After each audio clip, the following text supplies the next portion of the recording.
William Shockley, welcome to Tech Talk with Daniel. Thank you. This conversation is quite exciting since it all started when you randomly joined the live chat during the premiere of my conversation with Steve Conrad. And this led to you reconnecting with Steve and also led to you guys working on an upcoming Sierra reunion. Mm-hmm. But we're going to talk about all of this later on today. In the meantime, let's rewind a bit. How did you get into programming? Oh, geez. It's kind of a crazy story. I also played a lot of Sierra games beforehand. I was in a really bad motorcycle wreck in '89, and while recovering, I started playing games on a borrowed computer. And then after recovering, I decided I need to get my act together. So I went to a 6-month technical college, pretty much for the only reason they provided a laptop that you could take home, work, and keep, basically. So rather than really work on my my studies, I did very well in the classes. It was business oriented stuff, but I took that time with the computer at home and I just learned everything I could about it. Started programming. I had programmed a little bit in high school. It was new back then, in the 70s, 80s high school, 70s earlier school. But so I had already kind of did a little bit in BASIC. I started a little bit of Pascal while I was in that little business college, and started playing Sierra games again there. And of course, we played King's Quest. Space Quest was my favorite. Larry, a little bit of Larry. Everyone's got to get a little bit of Larry in there. They were all bootlegs. I didn't pay for anything back then, right? I mean, we're students, so someone would bring a game in, we'd load it up, we'd play it, and we'd get to a certain part. Sometimes they had protection we couldn't get past and different things, but we figured it out. And after I graduated from my 6-month college, they were trying to place me in these business type positions, which I really wasn't interested in. And I found an ad for Sierra Online, and I was like, wow, I didn't realize how close they were. All this time I've been playing these games, I never realized they were just an hour and a half or so away from my current home. So I printed out a resume on my goofy dot matrix printer, and didn't have a whole lot of technical background at that point. And I was applied for Q&A.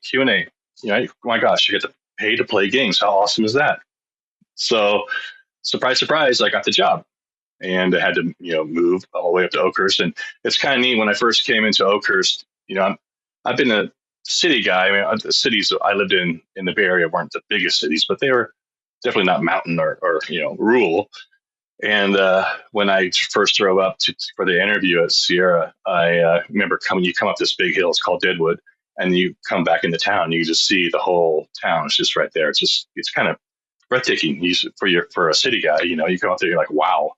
It's just this little nook inside between all these mountains, and fell in love with the area. Was very nervous. Can I pull this off? What's it going to be like? But I just told myself it's very little pay. They don't pay a whole lot to play games. But I told myself I've been working on my programming, and I said I'll give it a year, and hopefully maybe I can get into a programming position or something. So that's how I got started at Sierra. It was just circumstance that I happened to find an ad, been familiar with their games, and they were close, which I don't know why. I just never looked into it before when I was playing these games, but I just had no idea if they were relatively really close. So that was kind of exciting. And when was that exactly? When did you start working there? Oh, let's see. That was early 90s. I would think I was hired March 23rd in 1990. And what was your first day at Sierra like? Oh, geez. First day at Sierra, it's very nervous. There's a lot of people in QA, a lot of different machines. Back then we were, on Ataris, Tandys, Macintosh. It was just and it wasn't any fancy. It was just a bunch of regular tables out there with all these machines on them. And people were just testing and playing games. It was kind of interesting because at the time they were in transition. They were moving from the Sierra place that they were at over on what's the street called? They were on their first building, and they're moving over to the building that actually I'm in now, the Tin Shed we called it. And so we had QA over there and a couple programmers. I believe Scott Murphy was still over there. A couple other guys are still over there while they're transitioning to the new building. So it's kind of neat to work alongside these people that oh my God, that's Scott Murphy.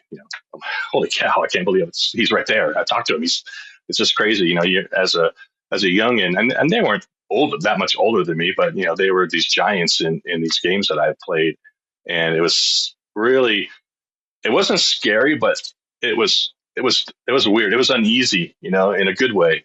But anyway, we started playing these games. We started working with these people. Early games for codename Iceman. We played a lot of codename Iceman, a lot of King's Quest games, and you quickly realize that testing games is not as fun as you think it would be. You constantly play the same game over and over and over again. But it was fun. You had goals. If you found a bug, everyone would scream out they found a bug, and then everyone would gather around. They try to recreate it, and that was a big thing. Can you recreate it? And if you can recreate it, if it was a deal breaker, that was even better. It's a game, it broke the game. Yes, I can recreate it. So there was some excitement in that part of it. And it was funny because with computer gaming, anything that came out with computers was utilizing games first. More power, more power, more power. So there was always a fight. Who can get the best game? The 386 turbo, it's got a turbo button on it. Oh my gosh, the MIDI, you got to grab that MIDI if you can, So it was always kind of fun to do these different games. But if you got one of the really nice systems, it was a really good day because you got to enjoy the music and, better quality experience. So first of all, you weren't credited on Codename Iceman. So I wasn't aware that you were a tester on that game. But now that I am, I have to ask you, did you actually test out the submarine section and thought to yourself, hey, this is great. Players will love it. No. No, never. That was the most tedious.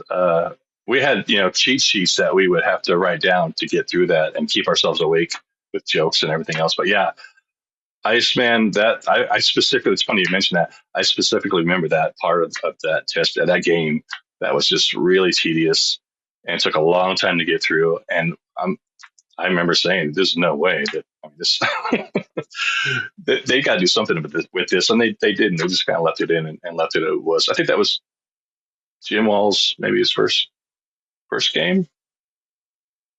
I don't think, no, he had done Police Quest before then. He had Police Quest. But,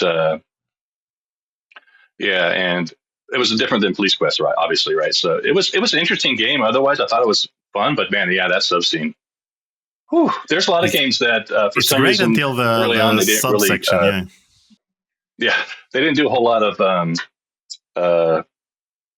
credit wise for the QA. There's so many games I did QA on.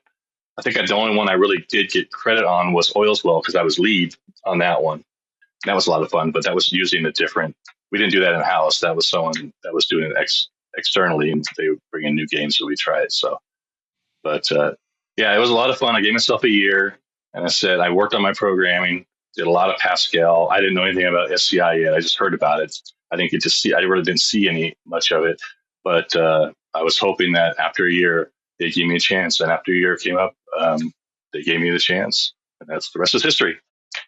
The rest is history. Okay, conversation over. Let's stick around with QA a bit. Okay. What was the first project you were involved with at Sierra as a QA tester? Gosh, now you're really probing the mind there. I'm thinking probably the first one was a King's Quest game. I can't remember exactly which one it was. I think King's Quest 5. I think it was earlier than that. It was I think 4 was. I wasn't a big fan of King's Quest games, but I did play them. I played a lot of testing. What was the one with the Yeti and you had to throw the pie in his face? So So the Yeti was in King's Quest V, and Oh King's wow, Quest way V off. was released in 1990s.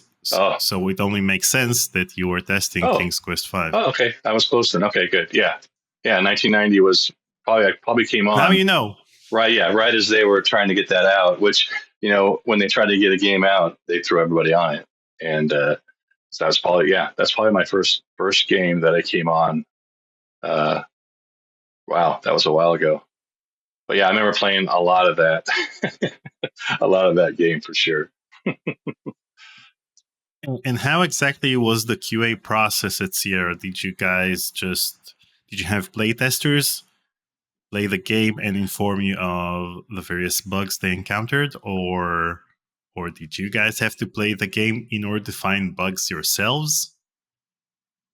Yeah, we had a lead who would kind of keep everyone organized as best they could, and we'd have testers that would, today you're going to be on the Tandy and test, just play through and test. And you had to do it everything. You couldn't just play it. You had to try different things, which was really difficult when you start playing the game because you want to get through it. You want to get through all the puzzles. You want to get through the finish. But when you're testing, it's not really a part of it.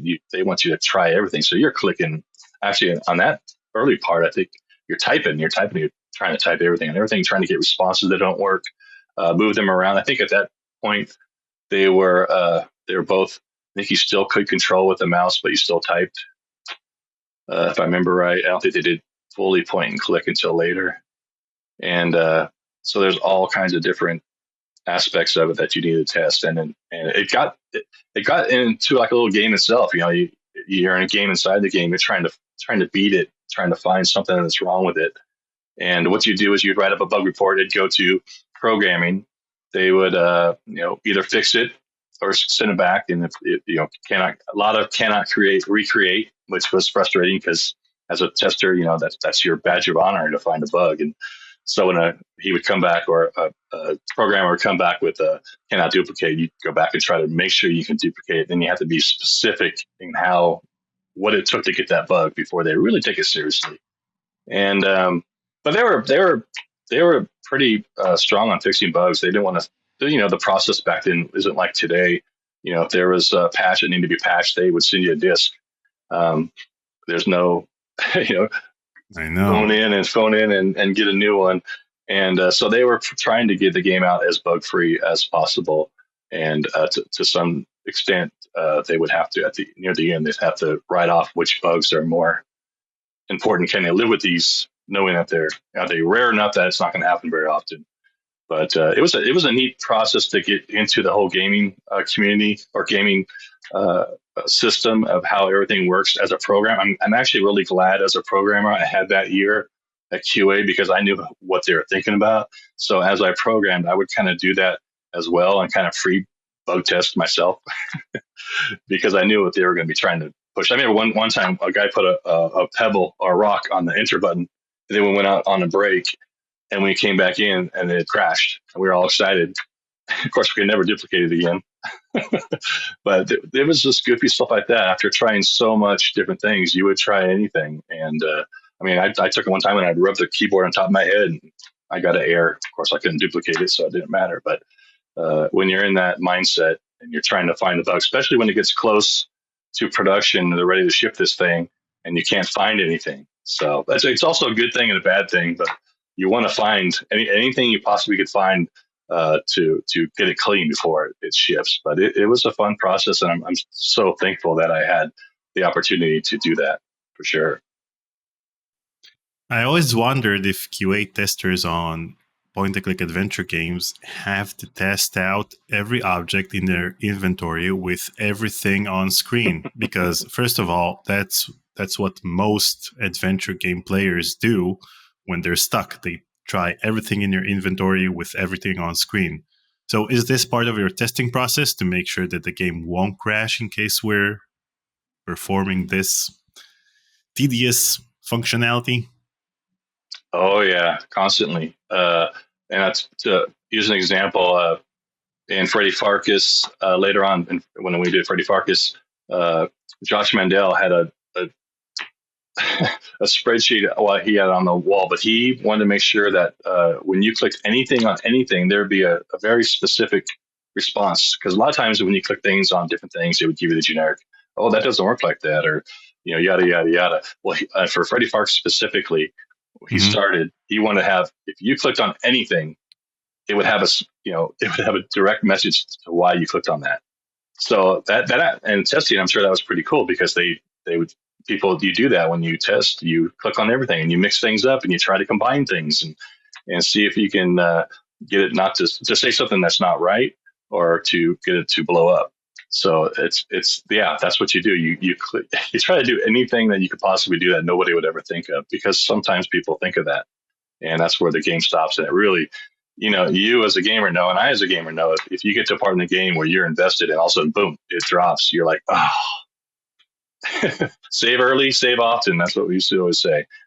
You used to say it because of the constant death, not because of the constant crashing. Oh, yeah, true. So what other games did you get to test while being a QA tester at Sierra? Oh gosh, it's been a while now. Okay, that year flew by. I said I did Oil's Well. I did obviously, we figured out we did King's Quest V. Codename Iceman. There's a Thexter, a shooter that we did that came in from another provider. Gosh, I'm sorry, I just can't remember it back that far. There's so many stuff, and most of it too is not just the game. It's the game on what platform. I mean, we had Atari systems we were converting into older games, that they had done. So there might have been some older ones that old SCI games that were before '90 that I was doing for different platforms, because as they made their way through all these different devices, which was pretty cool. Because I didn't even know there was an Atari computer back when I was getting back into computers. I think the laptop I had was Zenith. It was an LCD screen, but it did 16 colors kind of, but it was all LCD. That's why I first played all the Sierra games, was on a 16 color black and white, shades of gray LCD screen. So when I finally got to Sierra and got to see these games in color, granted it was still not the best color, but it was amazing, right? I was like, holy cow. My laptop had 2 floppies. That's all it had. No, not even a hard drive. So I had to constantly flop these discs in and out. That's another thing that was cool. Not to get on a tangent, but when I started working there, we're on 5 1/4 floppies. We're on 720s. All of a sudden, whoa, the dual density. You can use both sides. Holy cow! Next thing you know, you got one fill up a game. Wow! Then all of a sudden you got 3 for each game. Then you got 15 for a game. Then all of a sudden CD comes in. You're like, oh my gosh, you can put everything. You'll never fill up one of those. Then you're making multiple CD games. And it was amazing to be in the industry at that time with all this new stuff coming out. I remember our first CD burner was actually, it might have been in this room. It was about the size of a washer and dryer with a little teeny drawer that would come out. And if I remember right, the discs were probably $100 a piece. So if you messed up a disc, that was $100. But and there's no graphical interface. You had to type everything in. You had to do it at a DOS prompt. And then that moved from there to a Sony daisy chainable little console that you can hook a bunch up. I think we had 5 daisy chained together, so you can burn 5 at a time. And I think the discs at that time were $25 a piece. So if you typed it in wrong and screwed up that, you'd be out $25 a disc. So it wasn't really a big thing, but it was in your mind. You don't want to screw up these discs when they cost so much. But it was neat to have to work in an industry that had all these different. It's not just a PC. It was like I said, Atari, Macintosh, all these goofy little things that would pop up. We tried to make games for them. We tried to make them work for it. It was a neat time to be even a tester. It was just a neat part of time in the industry. So first of all, I hate to be the bearer of bad news, but you weren't credited on Oil's Well either. So just so you know. Of course. Like I said, they didn't do a whole lot of, I think, QA stuff back then until later on. They started actually putting QA in the credits. I think they may have started early on doing the lead, but after, other than that, I don't think they did a whole lot. But yeah. So let's go over the games that Sierra released in 1990, and maybe you'll remember other games that you've tested. We've got Oil's Well, Conquests of Camelot, Firehawk, Oh yeah, Hoyle's official book of games, Quest for Glory 2. Oh, I did Hoyle's, yes. Red Baron. Oh, Quest for Glory, yeah. I remember specifically doing that on Atari. Red Baron, oh my gosh, yes. Yeah. Rise of the Dragon. All those. I remember, like I said, Rise of the Dragon. That sounds familiar. That's an actual Sierra game, huh? Rise of the Dragon. It was a Dynamics game that Sierra published. Okay. Yes. Okay, that's what I remember. Yeah, it was kind of almost like a Blade Runner type game, if I remember right. Kind of like I don't know. I got the sense that it was, I don't know, that era type stuff. I don't know. It was. Yeah, I do remember that one. I can see the box title in my mind right now, or the box graphic. I probably still have that one. And then in 1991, we also have The Adventures of Willie Beamish and Conquest of the Longbow. Yep. EcoQuest. I actually did. I did a little something. I remember talking to them on Conquest of Longbow and EcoQuest. I'm not sure if I actually did a little bit. That was the early stages of programming where they kind of weaned me on these projects to get me started. And I think I may have worked a little bit on those to cut my teeth, but I think my first real game was it Dr. Let's Brain? see if you remember. Can I look at my cheat sheet? I think it's Dr. Brain. No cheating. Yeah, I'm right. No, I'm right. Castle Dr. Brain. Yeah. That was the first game that I don't think I started from the get-go, but I came on at a very early time. So that was my first really time delving into programming. And I remember sitting there just going, oh my gosh, I hope I don't screw this up. But in Castle of Dr. Brain, you worked on a specific version of the game. Yes. Because you're credited for programming on the PC-98 version of Castle of Dr. Brain. Funny. Can you elaborate a bit on the PC-98 conversion and the technological challenges you faced while working on it? Oh, geez. I remember back then we had a Macintosh group that would only do Macintosh conversion. So everyone else was doing, DOS. Windows came in there. I can't remember when Windows started. But when we had Windows 3.1, we'd go in to do email and we'd come out to do our programming. It's kind of funny, but I really can't remember. I think it was back then when it was DOS based, there was none of this compatibility issues you had to deal with. It was just run it, compile it. If it compiled, it ran. And I know Steve talked a lot about our system, SCI system, and we had an incredible group of guys, way smarter than me, that would build this system that would basically let you be able to create a game in 6 months. Anything that you needed that you didn't have already, they would go to work and do their little magic and come back and say, okay, try it now. And so for me, doing this scripting language, which I actually really, from doing Pascal, really from coming to Pascal to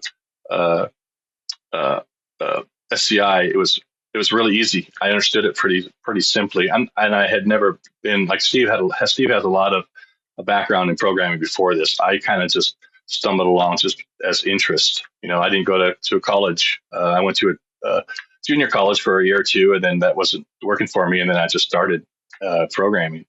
And so I didn't have all the lingo down that when you learn when you go to school. So I had to kind of pick that up as I went. And SCI was great for that because technology wise, I would think I've been credited a lot as applications programmer. That was the term they used. I was an applications programmer, which was perfect for me. And I think I fit there really well. And I was on the creative side. I was probably more friends with the artists of Sierra than the programmers because let's be honest, some programmers are kind of weird, nerdy, although I am nerdy, but I was more creative when I did my programming. So I think that's one of the reasons why I did so well at Sierra Online is when I did rooms, Steve talked about that. They would call them rooms. I was more creative with it, and where other programmers would make it work, it'd work 100%. It wouldn't have that creativeness that they were looking for. But I'm still to this day very tedious to how everything looks down to the pixel. And I was from the get-go, that's how I was back then. So in doing that first game, that I have to say that was probably an easier game to do for me, which is good because as we progressed, the games became a lot more. The games I was on were more bigger games. So they became a lot more, difficult for us to figure out how to do. But it was fun. That's fun as you get there. The challenges that you come across, they're challenges, but when you get through them even as a group, we work together. Everyone's in the same room. It's fun to get past that and enjoy it with each other and say, "Wow, we did this." This is something new or something difficult. But early on, for me, my first game was kind of like, "Oh my gosh, I'm here. I'm gonna do what I can and just kind of lay low, do my job, and then see where it goes from there." Because I was still kind of worried. And Steve mentioned in his interview that they did have a time, even though I worked there for a year as a programmer, I had to do an era of time that if for whatever reason, if it doesn't work out, I'm gone. So I was I was in the back of my mind. I moved up here. I was committed, and I didn't want to lose it. So I really buckled down and really made the effort to learn everything I can. And Sierra made it really easy. There's lots of people there that were very helpful. All the computers, everything was top notch for the time. We had these big CRT monitors and they were huge. And like I said, it was a community of effort. And even as a new programmer guy, I had a lot of help from a lot of really smart people. Wait, so you had a training period as a QA tester? Yeah. And then you were considered a Sierra employee, an official Sierra employee. And then when you moved to programming, you got another training period in which if it wouldn't have worked out, they would have let you go? Maybe not let me go, maybe knock me back down to QA. But there was I think a 3-month probation. There you go, probation time where, and I understand that. I mean, I didn't have the clout of going to college and having that background. So I had no problem with that. Hey, if you don't work it out, we're going to figure something else out. But I think in my mind, I knew I could do it. And once I got in to use their programming language, which I thought was just incredible, it just clicked with me. And I was able to quickly learn and move forward with my career with Sierra, thankfully. Moving on to 1993. In 1993, you got special thanks in Quest for Glory, Shadows of Darkness. Oh, yeah. What was your contribution to the project, if any? Oh, geez, that was a while ago. There's a couple games in there. I think it was even Leisure to Larry one was in there where after Island Dr. Brain, I was kind of thrown onto a couple games that were near completion that needed some help. I think one of them says Calvary coding. I think that was Leisure to Larry. That was his little joke to me, but Allo's goofy like that. He talks like that. But because there's a couple games that kind of came in at the end. They're pushing to get this game out. It may have some issues. They throw everybody at it to get it out the door. That was a little trial by fire too, because here I was doing Dr. Brain. I was feeling pretty good, and all of a sudden go on these games with the Allo, Laurie and Corey Cole, legends. I'm like, holy cow. This is the real time. I mean, I'm coming out at the end, but this is the big show, right? And they were, again, very welcoming. Al is just a goofball. Laurie and Corey are very nice people. Their vision for their games is mind blowing. So it was fun. I don't remember exactly what I worked on, but I know it's probably about a month and a half each of just going through bugs. I think a lot of times when you came out the end of the project, you were tasked with going through and fixing these bugs that were maybe not as important, but still in the queue, a paper queue, mind you. And then you'd go through how to kind of clean those out and get the game ready to ship. And how would you debug a game using Sierra's tools, given that you weren't an active part of the development of a game? How would you go into the debugging process without actually knowing what's going on in the game, given that it's your first time seeing it for some of these games? Yeah, that's a great question, because that was a problem, right? These people have been QAing the game, they've been programming the game all this time, and here you are. You have this one section, or actually the bugs can stretch throughout the whole game, any part of the game, and you have to kind of. I took the time to play through as much as I could in those areas, talk to a lot of people, but then the good thing about the code is, just for me, it was pretty easy to read. Um, it was. It's an incredible. SCI is an incredible language for me, as coming from not knowing a whole lot about programming at that time. It was really easy to follow, and even we'd always say, make sure you comment all your changes. Comment your coding. Nobody would ever do that. We'd always try. Oh, I'll do it at the end, and you never have time to do it at the end. So a lot of times you come into code that you have no idea. You have to figure it out what this is doing. But SCI made that pretty simple. You would it's just normal stuff. You'd set breaks. I'd do a lot of text messages throughout the game. Are you here? Oh, you got here. You got here. Just goofy stuff like that. Where if you get to a certain part, I'd stick a message out so I can know this is the part of the code where I'm at. A lot of goofy stuff like that. I used to a lot of that. But yeah, it was a different task when you're not familiar with the game. You haven't been working on it the entire time, and you have to come in and try to figure it out. But it was fun. It was challenging, and that's what makes the days go by really, really quickly. Is when you're tasked with something that's going to take you some thought to figure out how to do it. But again, a great community. Everyone's there for the same reason. Pretty laid back. I mean, if we worked late a lot of nights, there'd be pizza and beer, and we play games together. It was a neat community, and you got a lot of help from community, and everyone was there doing the same hours. So it was everyone's in the same boat. Even though I came on the game, those 2 games late to help out, those other people have been there the entire time, working a lot of hours to get the product done. So, like I said, again, I say it all the time, but it was a really neat community, and you got a neat community of programmers and artists and music and sound guys. You got all these different mindsets in this building doing all this business for the same purpose, and it was just a neat time to be. And on those games where I was kind of thrust upon, it just made it that much easier to get into the flow.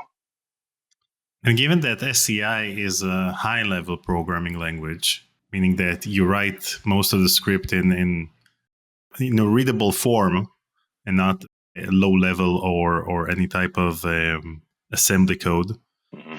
So what would happen in case you ran into a bug that would crash SCI? Well, sometimes it'd be your code. A lot of times it would crash in the system code, and in that case, you'd have to go talk to the system guys and say, hey, this is what I'm doing. When I try it, it's not working. If they would determine that it was somewhere in their code, they would take care of it, which I can't remember exactly how. A lot of the system errors were I think, I'm trying to remember, it's been so long, they were marked differently. So you kind of knew that what area it was, either in the applications area, like where I was, or the system area. And as you programmed along, you knew, as you became more familiar with the program or the language, you knew kind of, okay, well, nothing I'm doing is doing this. It's got to be the system code. So you'd go over to these guys, and they would look into it and get back to you with a fix, or we'd work through it together to figure out where the error was, and they'd give you patches.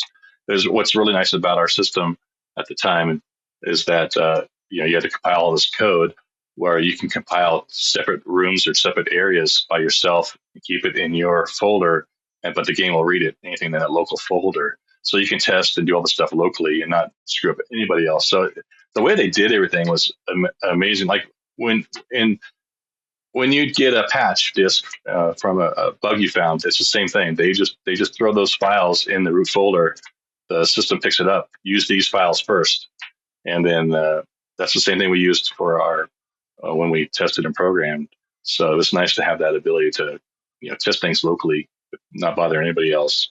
So easy. Here, try to throw this file in there and let me know how it works. Yeah, that worked. Okay, then next update they'll put it in there. So it was I tell you, having a great systems group like that, those guys were just incredible. A couple of them still, I know at least a couple of them still live here in Oakhurst. I'm friends with Larry Scott. I don't know if you've seen him on the credits. He's probably the smartest guy I know. It's just incredible. Masters in mathematics, masters in. Did he get a master's in physics? I know that he was going for his master's in physics, but he did the he did the what's the follower they call it, I think, or the polygram. What do you call it? He has a patent for the path it takes as you walk around and not run into things. It was on the wall for a while. I think he may have it at his house now. The pathfinding? Yeah, pathfinding. Yeah, he has a shoot. What did I just say? He has a patent on it. Yeah, and just being around those people that can do this stuff, it just blows my mind. And he's 82 now, I think, still smart as a whip. I said his son went through college, gosh, 5 years ago. And as he went through local college, he took classes with him, these other classes, physics and yada, yada, yada. And he works out. He's always been in great shape. I started working out with him when I was 50. He could still bench 245 pounds at 82. And he's still there. He's still working on mathematics. He doesn't work anymore, but he has a computer with like 4 or 5 monitors. He's always working on something, algorithms. He loves algorithms. He's doing algorithms he can't break, and just being around these people at that time was just amazing to me. I forgot the question now. Sorry, I totally went off on a tangent, but just Sierra's, the tangents are welcome over here. The Sierra system they built was amazing. Like I said, they built it in a way that you can come in with a fresh group in 6 months, build a game, and there's a lot of turmoil because system guys at that level they don't all agree, and there's a lot of arguments and a lot of yelling, and a lot of moments where you're kind of whoa, what's going on? But a lot of egos, right? And they all knew it, but they were okay with it, and they all thought their idea was the best. But they worked it out, and they built a system that we can really use, and was perfect for adventure gaming. And did you have to deal with any memory management issues with SCI, or were these things handled internally in SCI? Yeah, that was all system stuff. I don't remember having to deal with any memory issues. I remember when I worked on Dragon's Fire and switched over to C, which was not my best day. Everything changed. I went from having everything kind of created for you, and you can use the stuff to having to create everything yourself, which I didn't like. So SCI really tainted me for future programming languages because it was so easy to use, and the system was so maintained by a good group. And then have to basically, with C, you have to build your own system. With SCI, the system was built for you, and people like me would come in and just utilize the system to build the game, which worked really well. It worked really well for Sierra. At least I think so. I mean, in my worker aspect, for me, it seemed to work really well together. And like I said, it screwed me up for future programming because it was so easy, but it was nice to have to. So what would happen if you started adding like tens of characters into a scene? How would SCI handle it? How would you know that you're using too much memory? Yeah, it would slow down. Would SCI just crash? Oh, gosh, let's see. It would slow down, obviously, right? And there was a limit to what animations you can do. If I remember at the time, I mean, we're dealing with very little memory and disk space back then. But yeah, I don't remember having to worry about any memory. The system would try to handle that memory, and if it crashed, it would be a system level crash.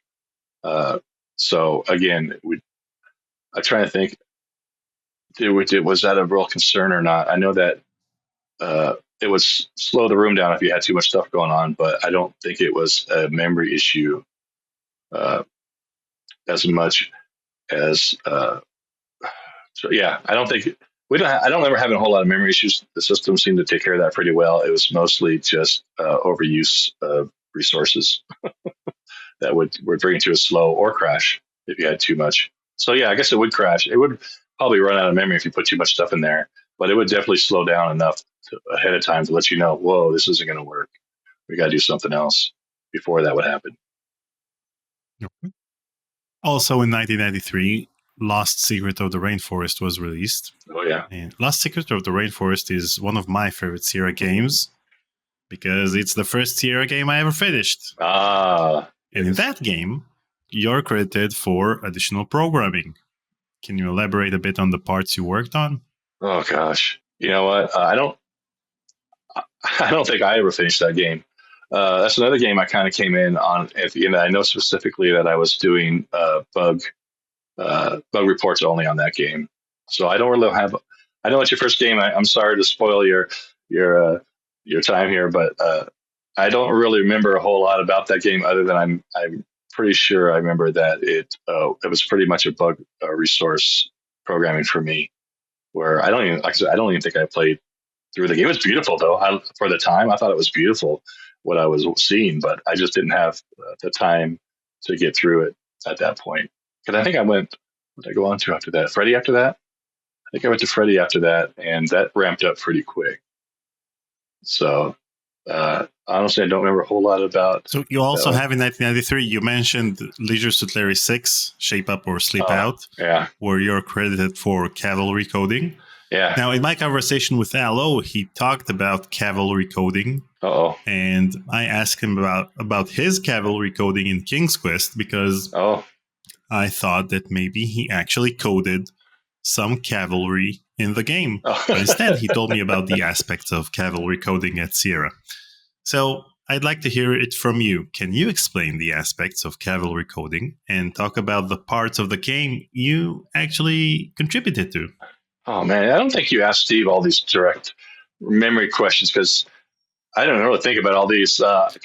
Steve always answered with, I don't remember. Yeah, that's not fair. Can I do that? Well, that's definitely cavalry coding. It's definitely an Al thing. And calling the cavalry, help. That's what it means. And that's why when he called me that in the credits, I was like, oh, that's pretty cool because I've heard it so often. And again, I don't know exactly what I did in that game, but I think that was more. I did more for that than any of the others. Larry games are always complex, even early on. And let me think. I don't think that was strictly bug. I think I actually did some more coding than just bug fixes. But honestly, I can't remember now. But I do remember the cavalry coding, and I was excited when he put that in the credits for me because that meant something to me because he did use that. It's definitely an Al Lowe phrase for sure. Now, before we get to Freddy Pharkas Frontier Pharmacist, you also worked at the time as a Ghostbuster, apparently. What? Ghostbuster? I mean, I was a big Ghostbuster fan, as you could probably tell. Oh, no, I know what you're going to... Oh, no. Where'd you find that from? That was my first Ghostbuster pack I made back in the 80s. Oh, my gosh. Yes, Look that was my first mullet. Ghostbuster pack I made back. Yeah, hey, I got my wife with that mullet. Okay, don't knock it. Of course, she had me shave it off or trim it when I got married, but they were popular back then. Really, I don't care what people say. They were popular. Yeah. Keep telling yourself that. Okay, what can you tell us about that photo? Well, we did Halloween dress up and stuff, and of course, that was probably my best costume I ever made. And although I've done other costumes since, I was so excited. I think that was probably my first. I'm thinking it's probably my first time at the Halloween at the Sierra Online because that's probably the only costume I would have at that point. But I was very proud of that. Four of my friends built that back after the movie in the 80s and did costume contests with it and won a few of them. And we made them all from scratch. They're all from pieces we found, and it's not at all screen accurate by any means, but I'm glad you can't see the back of it because the back of the pack's pretty ugly. But it was fun, and I can't believe you found that picture. But yeah, we had a lot of fun as a group there, and holidays and especially Halloween was a big part of it. I know Richie talked about the Powells, Richie, Frankie Powell, and their Halloween parties, which are legendary. They're all dressed up Halloween parties, and it was fun to work again at that age when I was younger in my 20s to work with another group of my age group, that we all just had a really good time. We all, we all seemed to get along pretty well together. There was, issues with people at times, but for the most part, we all enjoy each other at work and outside of work. And my gosh, that's funny. What's funny is that picture's taken, I'm thinking probably right outside my door where I'm at now, because that looks like the hallway right there. It's weird working in the same building for 33 years, 3 different companies. I kind of actually did work a little bit for Codemasters after they took over Sierra building. I worked as a contract, did a little bit of their websites. So in 33 years, I worked for all 3 companies that have been here. And in the office I'm in now, I know Steve talked about this a little bit. I have my own office, right? Well, in the Sierra days, there was 8, 9 people in these offices each, and it was crazy. I had the office all myself, but back then it was yeah. And if you look around, there's still some aspects. The wallpaper's still the same. I think the carpets, they may have changed. There's the desk that we use for Minmere. There's still a few of those around. Those plain white desks we use the program on. I still see those every once in a while. I still see. I think these chairs, some of these chairs might be from the old Sierra Online days, and it's kind of neat to still work in that building. It's changed a lot. And we have outside. We have solar panels in our parking area. The building's exactly the same. They haven't changed much. We lost a couple trees due to age and snow, and but it's neat to be there. Again, that's funny because that's definitely older carpet. I can see in the picture that's definitely been replaced. But I think it is. You should have, given that you worked in the same building for 30 years, you should have recreated this photo every decade or so, and then have place them side by side. Well, unfortunately, that pack is not with us anymore. I have 4 others now, but that pack is definitely found. That pack looks like a coffee machine. Whoa, dude! I put a lot of work into that. It's definitely not a coffee machine. Let me see it now. It had lights. It had everything else. It had a place you could put dry ice in and it would smoke. And that was a lot of work put in there. Okay, pal? Coffee machines also have lights. Oh, you're killing me. Okay, it was a coffee machine. Okay. There. Got me. Okay. That's funny. Now we're getting somewhere. Oh, my gosh. Still in 1993, in Freddy Pharkas' Frontier Pharmacist, you're credited for programming. Can you elaborate a bit on your work? Oh, again, on this game? Yeah, Steve's memory is not the greatest. He said we had 6 programmers on there. And no. We had 2 women, he said. We had 1 woman. We had Cindy Swafford, I think it was. She got married, so I can't remember her name. Might not be Cindy Swafford in the credits, although she might have been married by then. She married someone who worked here as well. I think it was Bob Swafford. She was there from the get-go. It was me, Steve. Steve was lead. And I think I did work with Steve earlier on maybe my first game. I think he was on Castle of Dr. Brain.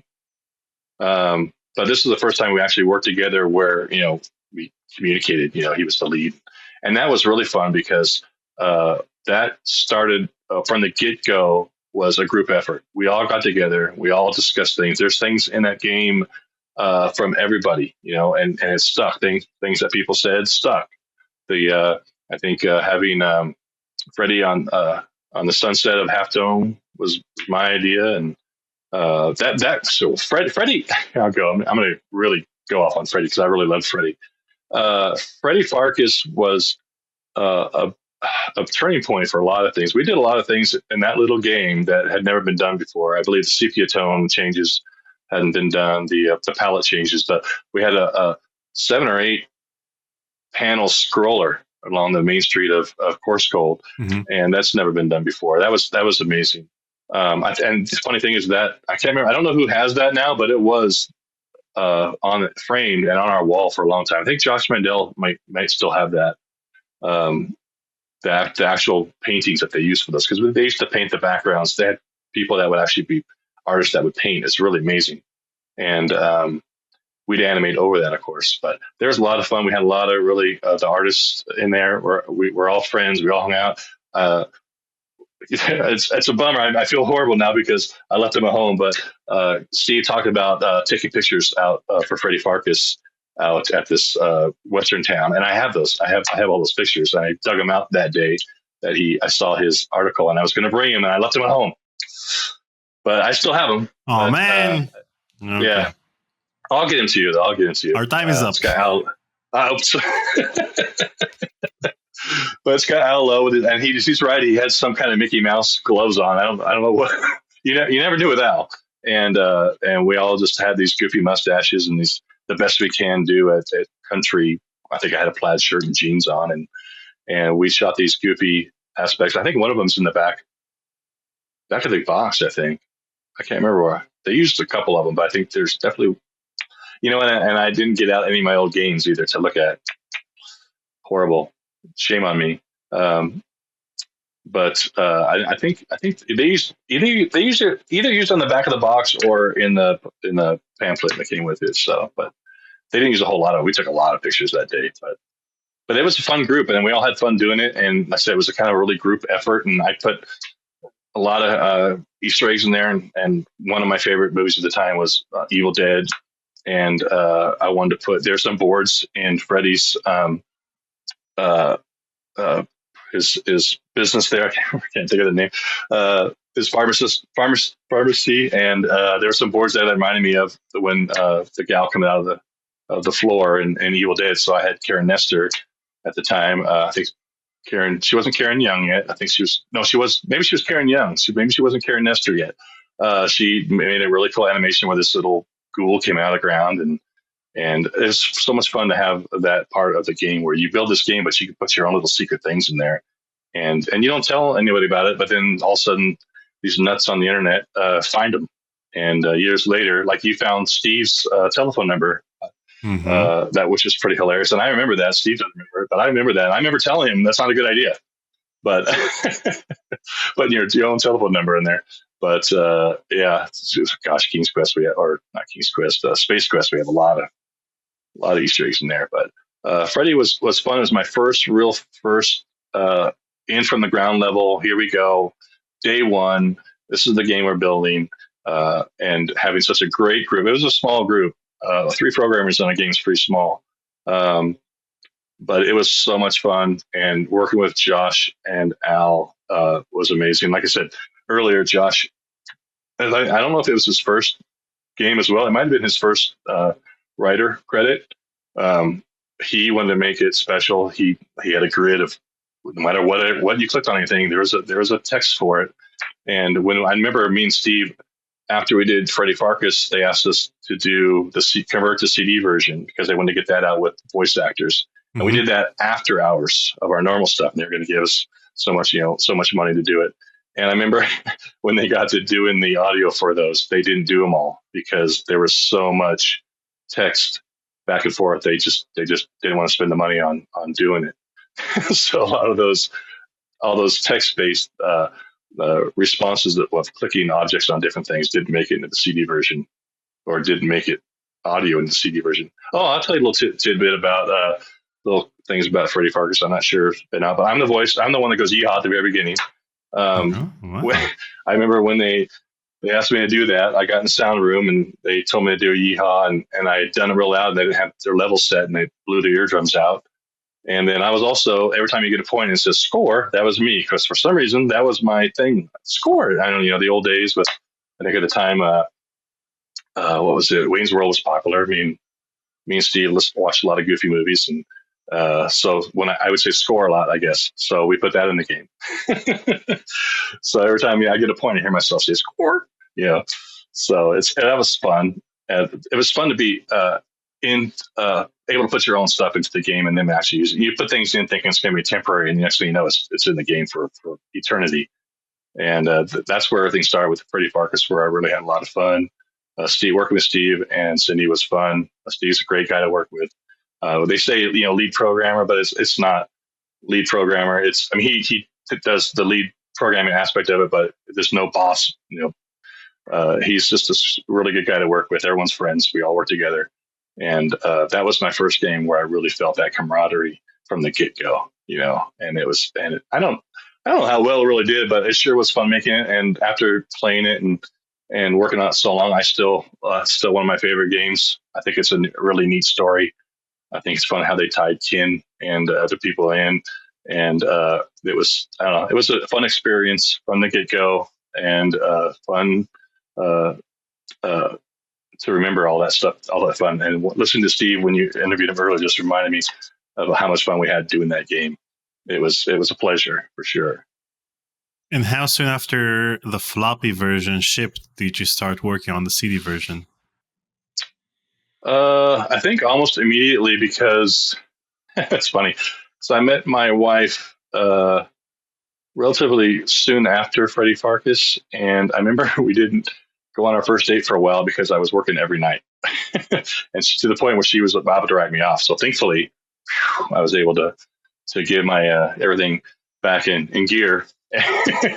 But yeah, it was probably another month after.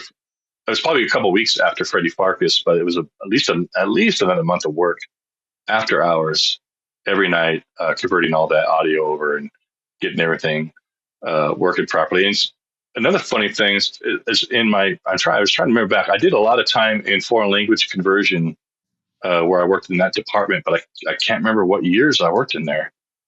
But I did foreign language conversions for almost every big title coming through. And that was with Sabina Duvall as boss, and Gary Kamakwachi was programmer, and we all became really good friends. But now I'm really on a tangent.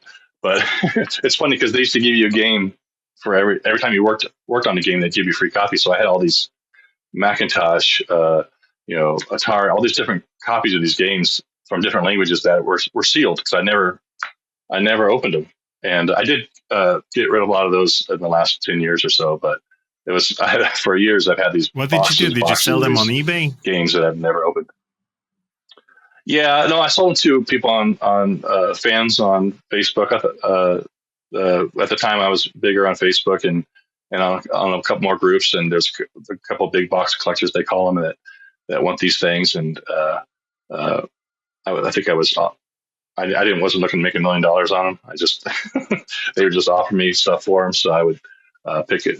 Sure. I don't think I ever sold anything on eBay, but there's a group of guys that were trying to get together a book, and there's a couple of guys that are trying to keep everything together. But I don't think that's gone anywhere yet. But it's because it's been quite a while. But and it's tough. It's tough because, like I said, I've held all these things. And I keep everything, dude. And I was so, I don't know why, but I kept these things. I didn't want to let them go. So it took me a lot to let them go. But it's hard because you see fans and you say, "Oh, I have this," and I didn't bring it, but I have this patch, Space Quest patch. It's a big, huge V patch. And I guess that was like a big holy grail for a lot of people. And I sold one to a guy in another country. I can't remember his name. And I didn't sell mine. I had a friend who had one, and I got his and sold to it. But he always accused me, "No, you finally sold yours, didn't you?" So I had to take a picture of them side by side for him to believe me. But it's neat to see fans, even doing this. It's neat to know there's fans out there that love this stuff. And I didn't give these things away, but I was just happier that they leave my box in my barn to someone who could really appreciate it. It's on their shelf, and that meant more to me probably than anything. And but it's tough, even foreign language ones that I could never understand or never use. I think I still have a P90 in the barn that I can hook up and play these old games like they were played. But it's neat that there's people that are still kind of out there. They're building these old machines and they're playing the games on how they're meant to be played, because it was a different era, and they are fun. I play games now that are amazing, but at that time it was neat. The stories that they tell, that's what we miss. We miss a lot of the storytelling now. We get a lot of the action and everything else, but the stories that were told in some of those games of the era, not just Sierra, but just and we also miss a lot of the gameplay, because nowadays there's just too much hand holding in games. Yeah. Well, I think some of the games, they wish there were a little more hand holding back in the day, because we got a lot of complaints with like Iceman. and that was tedious. I think in Freddy Pharkas, you had to build the prescriptions by using the booklet that came with the game. That's how they did their copy protection. They made you have the game. I think Space Quest was similar. I think there was a part of the Space Quest that you had to have. I'm trying to remember. I might have done that one. We had to build the shoot. I can't remember now. It's been so long. I feel so old now. I mean, I thought I was remembering so well when I was watching Steve and he couldn't remember. I was like, oh man, you don't remember anything. And now that I'm here on the video, I'm like, oh gosh, now I can't remember anything. So maybe that's what's going on. But it's been 3 months since the Steve Conrad interview. You had 3 months to prepare. Yes, I know. I did prepare, but I didn't prepare enough. Oh my gosh. I forgot what the question was again. I'm sorry. So now that you mentioned it, actually hand holding would have been great in Iceman specifically, especially in the submarine section. Yes. It's funny you brought that up because that would have been great. That was a big frustration for us too. It was a neat game, but when you got to the sub scene, you're like, oh, here we go. So, but yeah, I was still on Freddy. I can't remember what we're on now, but with Freddy's CD version, in addition to the voice acting and the improved soundtrack, you also fixed some of the bugs and the continuity errors. Do you remember the continuity errors I'm talking about? Oh gosh, that sounds familiar. I didn't know there'd be a quiz today. Okay. No, I off the top of my head, I can't remember what the continuity error is, but that sounds familiar now that you said it. You're gonna have to give me a. So during Act 2, the player comes to the possession of the church key that disappears from the inventory at the end of Act 3. And at the beginning of Act 4, you can retake the key and then get an extra point for it. The game has 1,000 points. Yeah. And with this continuity error, you can complete the game with 1,001 points. That sounds familiar. This continuity error was fixed in the CD version. Sounds familiar, yeah. That the key. I was going to say something with the key. I can't remember exactly what it was, but that's funny. That's one nice thing about doing subsequent versions is you can fix the ones that you know later on that got through. Because you can test it all you want, but once you get it onto people's hands, who really test it, because I think there is even to testing in house, there is a bit of when you play so often, you lose. You get focused on certain areas and you don't get the whole vast majority of testing because you're kind of focused on these certain areas. So I think it's neat when it gets out, people find these things and we're able to fix them and not send them another floppy. Because it was doing the CD. We didn't get any interaction with the voice actors, but it was a pretty big task because, like I said, there was a lot of dialogue in that game. And getting it to work correctly and time correctly with the thing was, I mean, the system took care of a lot of that, but it had to be tweaked quite a bit to get it done. I mean, it took us, I think, at least a month to do, even after the game was programmed. And I'm sure there's other bugs that were in there too that we need to fix as well. And it was just me and Steve. That was it. So it was kind of fun, but a lot of work. Well, my encounters with bugs, game-breaking bugs in Sierra games is King's Quest VII, which was released in 1994. Sierra had to ship it out just in time for Christmas 1994, just like all of the games, apparently, that had to be ready by Christmas. King's Quest VII had to be released in Christmas 1994, and they probably skipped the QA process because the game shipped with a game-breaking bug in which, in the third chapter, you couldn't use one of the items in the shop, and so you couldn't progress in the game. And the problem with game-breaking bugs in adventure games is that you don't know that you encountered a bug. You just think that you don't know which item to use, and especially in Sierra games, you always have the thought in the back of your head that maybe you forgot something at the beginning of the game, because with King's Quest VI, you can forget something at the beginning of the game, and that's it. Yep. You'll realize it by the end of the game, and then you'll have to restart the game. Yep. So eventually I called the super expensive hint line and they told me that it's a game-breaking bug. So they had to send me a patch through the mail. Took 3 months. Oh, and jeez. by that time I just skipped that chapter because in King's Quest 7 you can start the game from whichever chapter you want. So I just skipped that chapter. Well, that sucks. Well done, Sierra.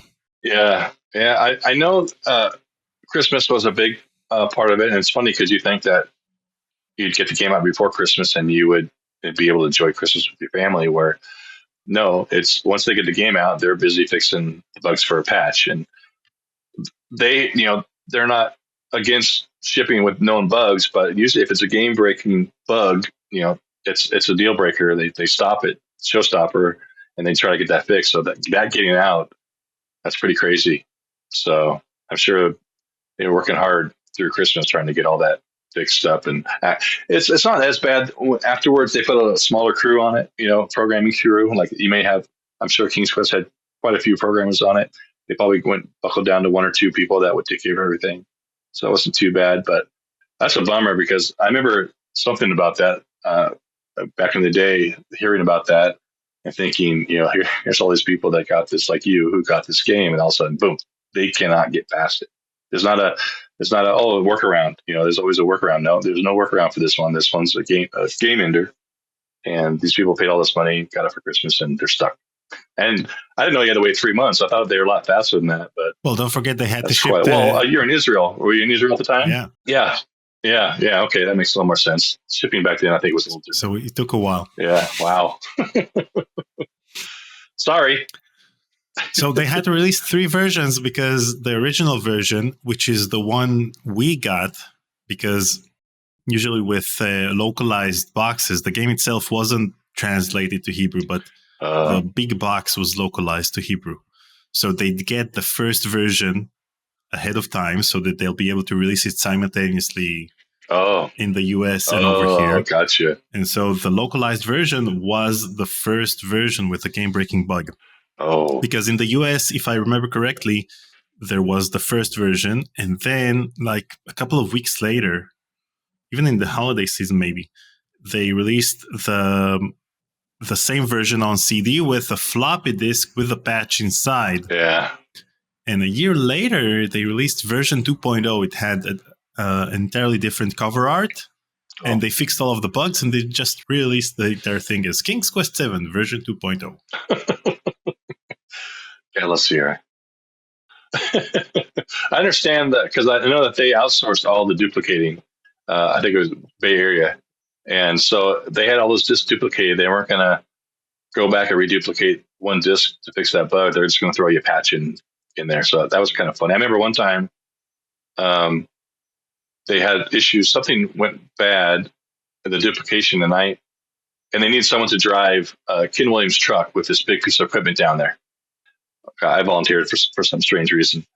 But I remember driving down there in this truck, and I had a cell phone, one of those big old giant cell phones in the truck. And I was like making calls on it, thinking I was all cool and calling my friends all the way down there. But I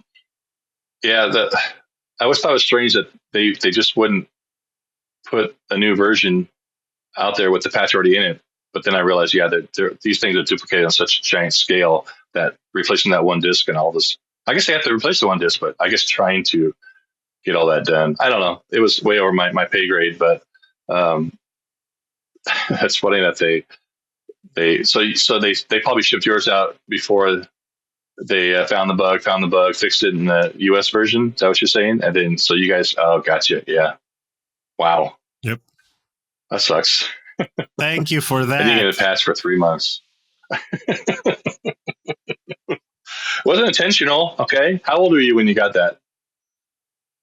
I was 11. Oh my gosh. Wow.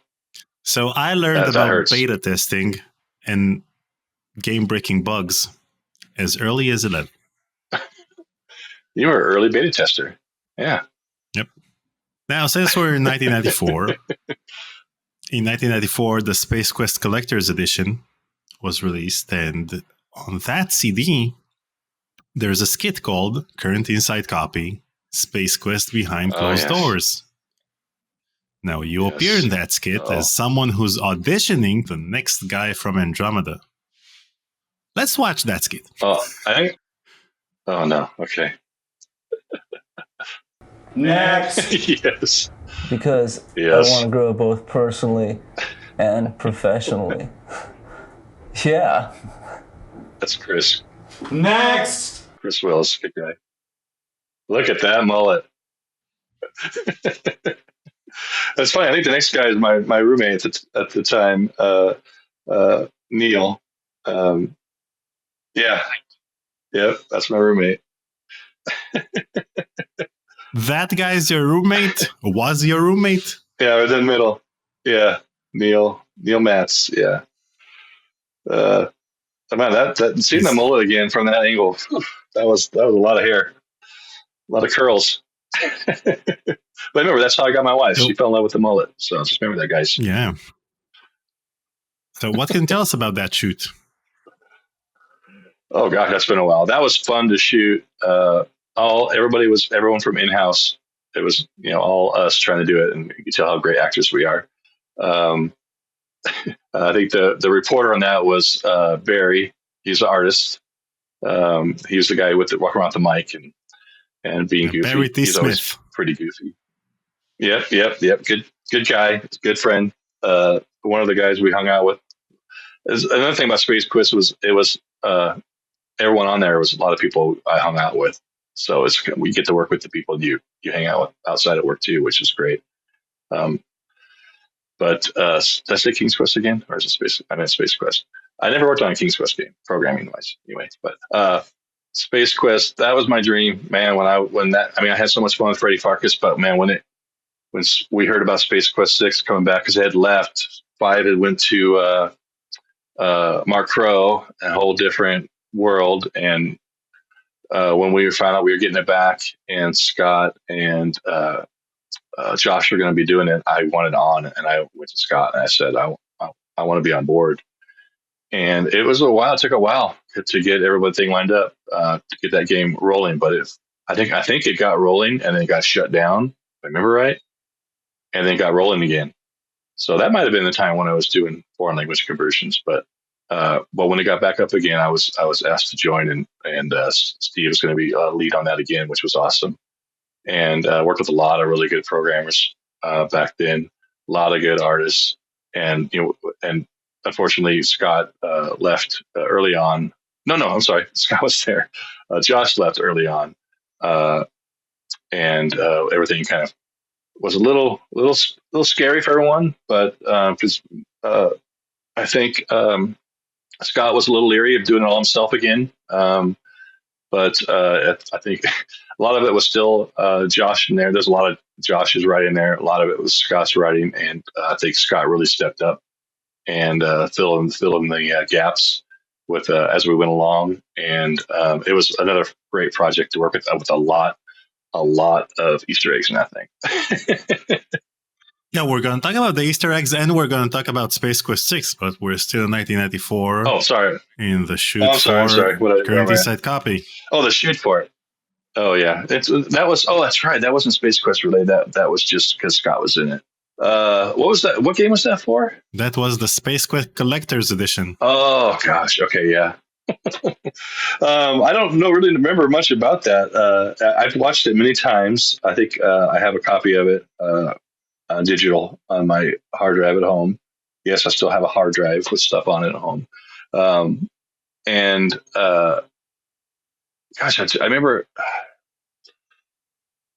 remember them talking about it and wanting me to do it. And I think I'm a pretty open guy and fun, but being in front of a camera doing that terrifies me. And but being in the room with Scott and just doing what we're doing was a lot of fun, and I think it was fun to see everyone. It's fun to see everybody everybody from work in the production, and we had even the filming crew was all people in the house, and I don't think we quite had the that was 04, so no, when they did the later full motion video, we had an actual studio up on the hill there. We didn't have any of those people yet. Or that studio yet, but we had people that had knowledge in what doing videos with nice cameras and everything else. So it was a production. Now it looks kind of hokey, but it was a production. I mean, there was a lot of thought put into it, and I thought it came out pretty good for people that make video games. I don't know. Yeah, I love it.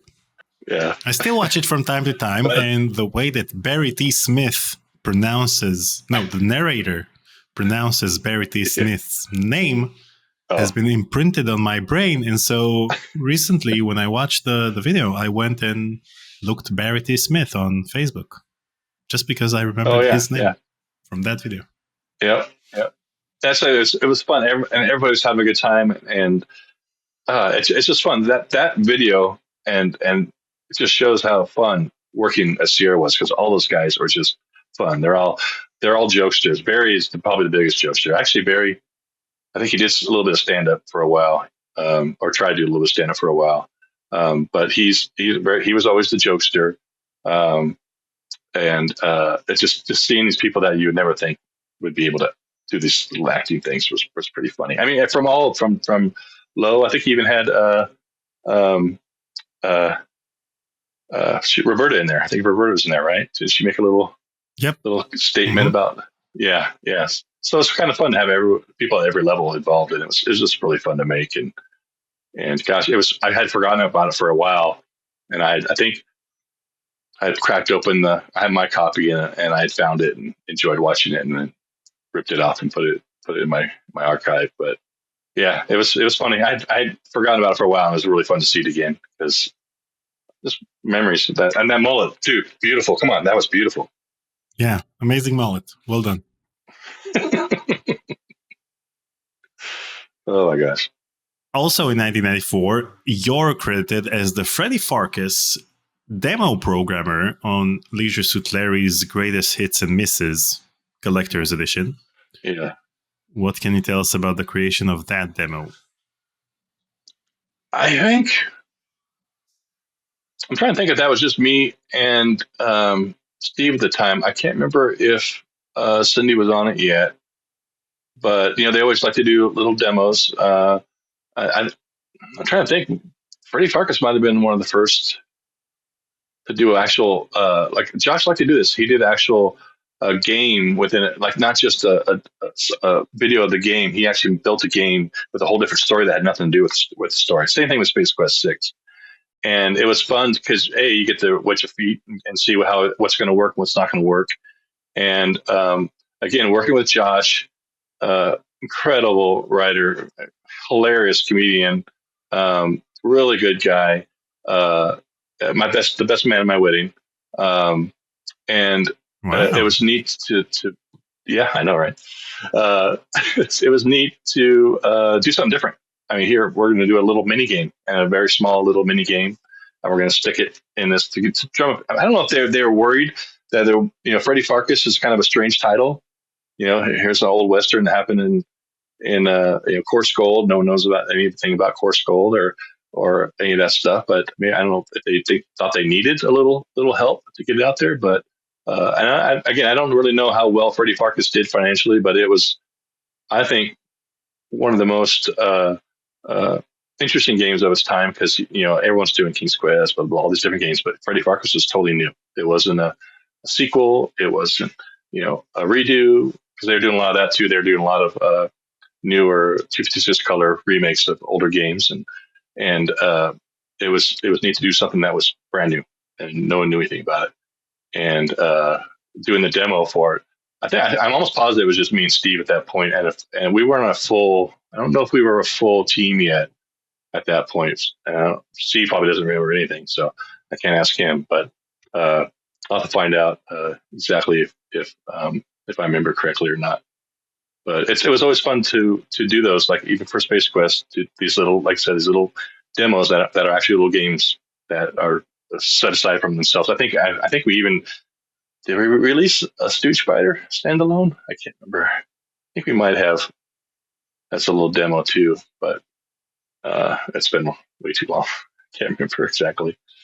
But yeah, it was fun making something that was different that I haven't done before. We hadn't done a real demo like that, where it was actually a little game, mini game, basically.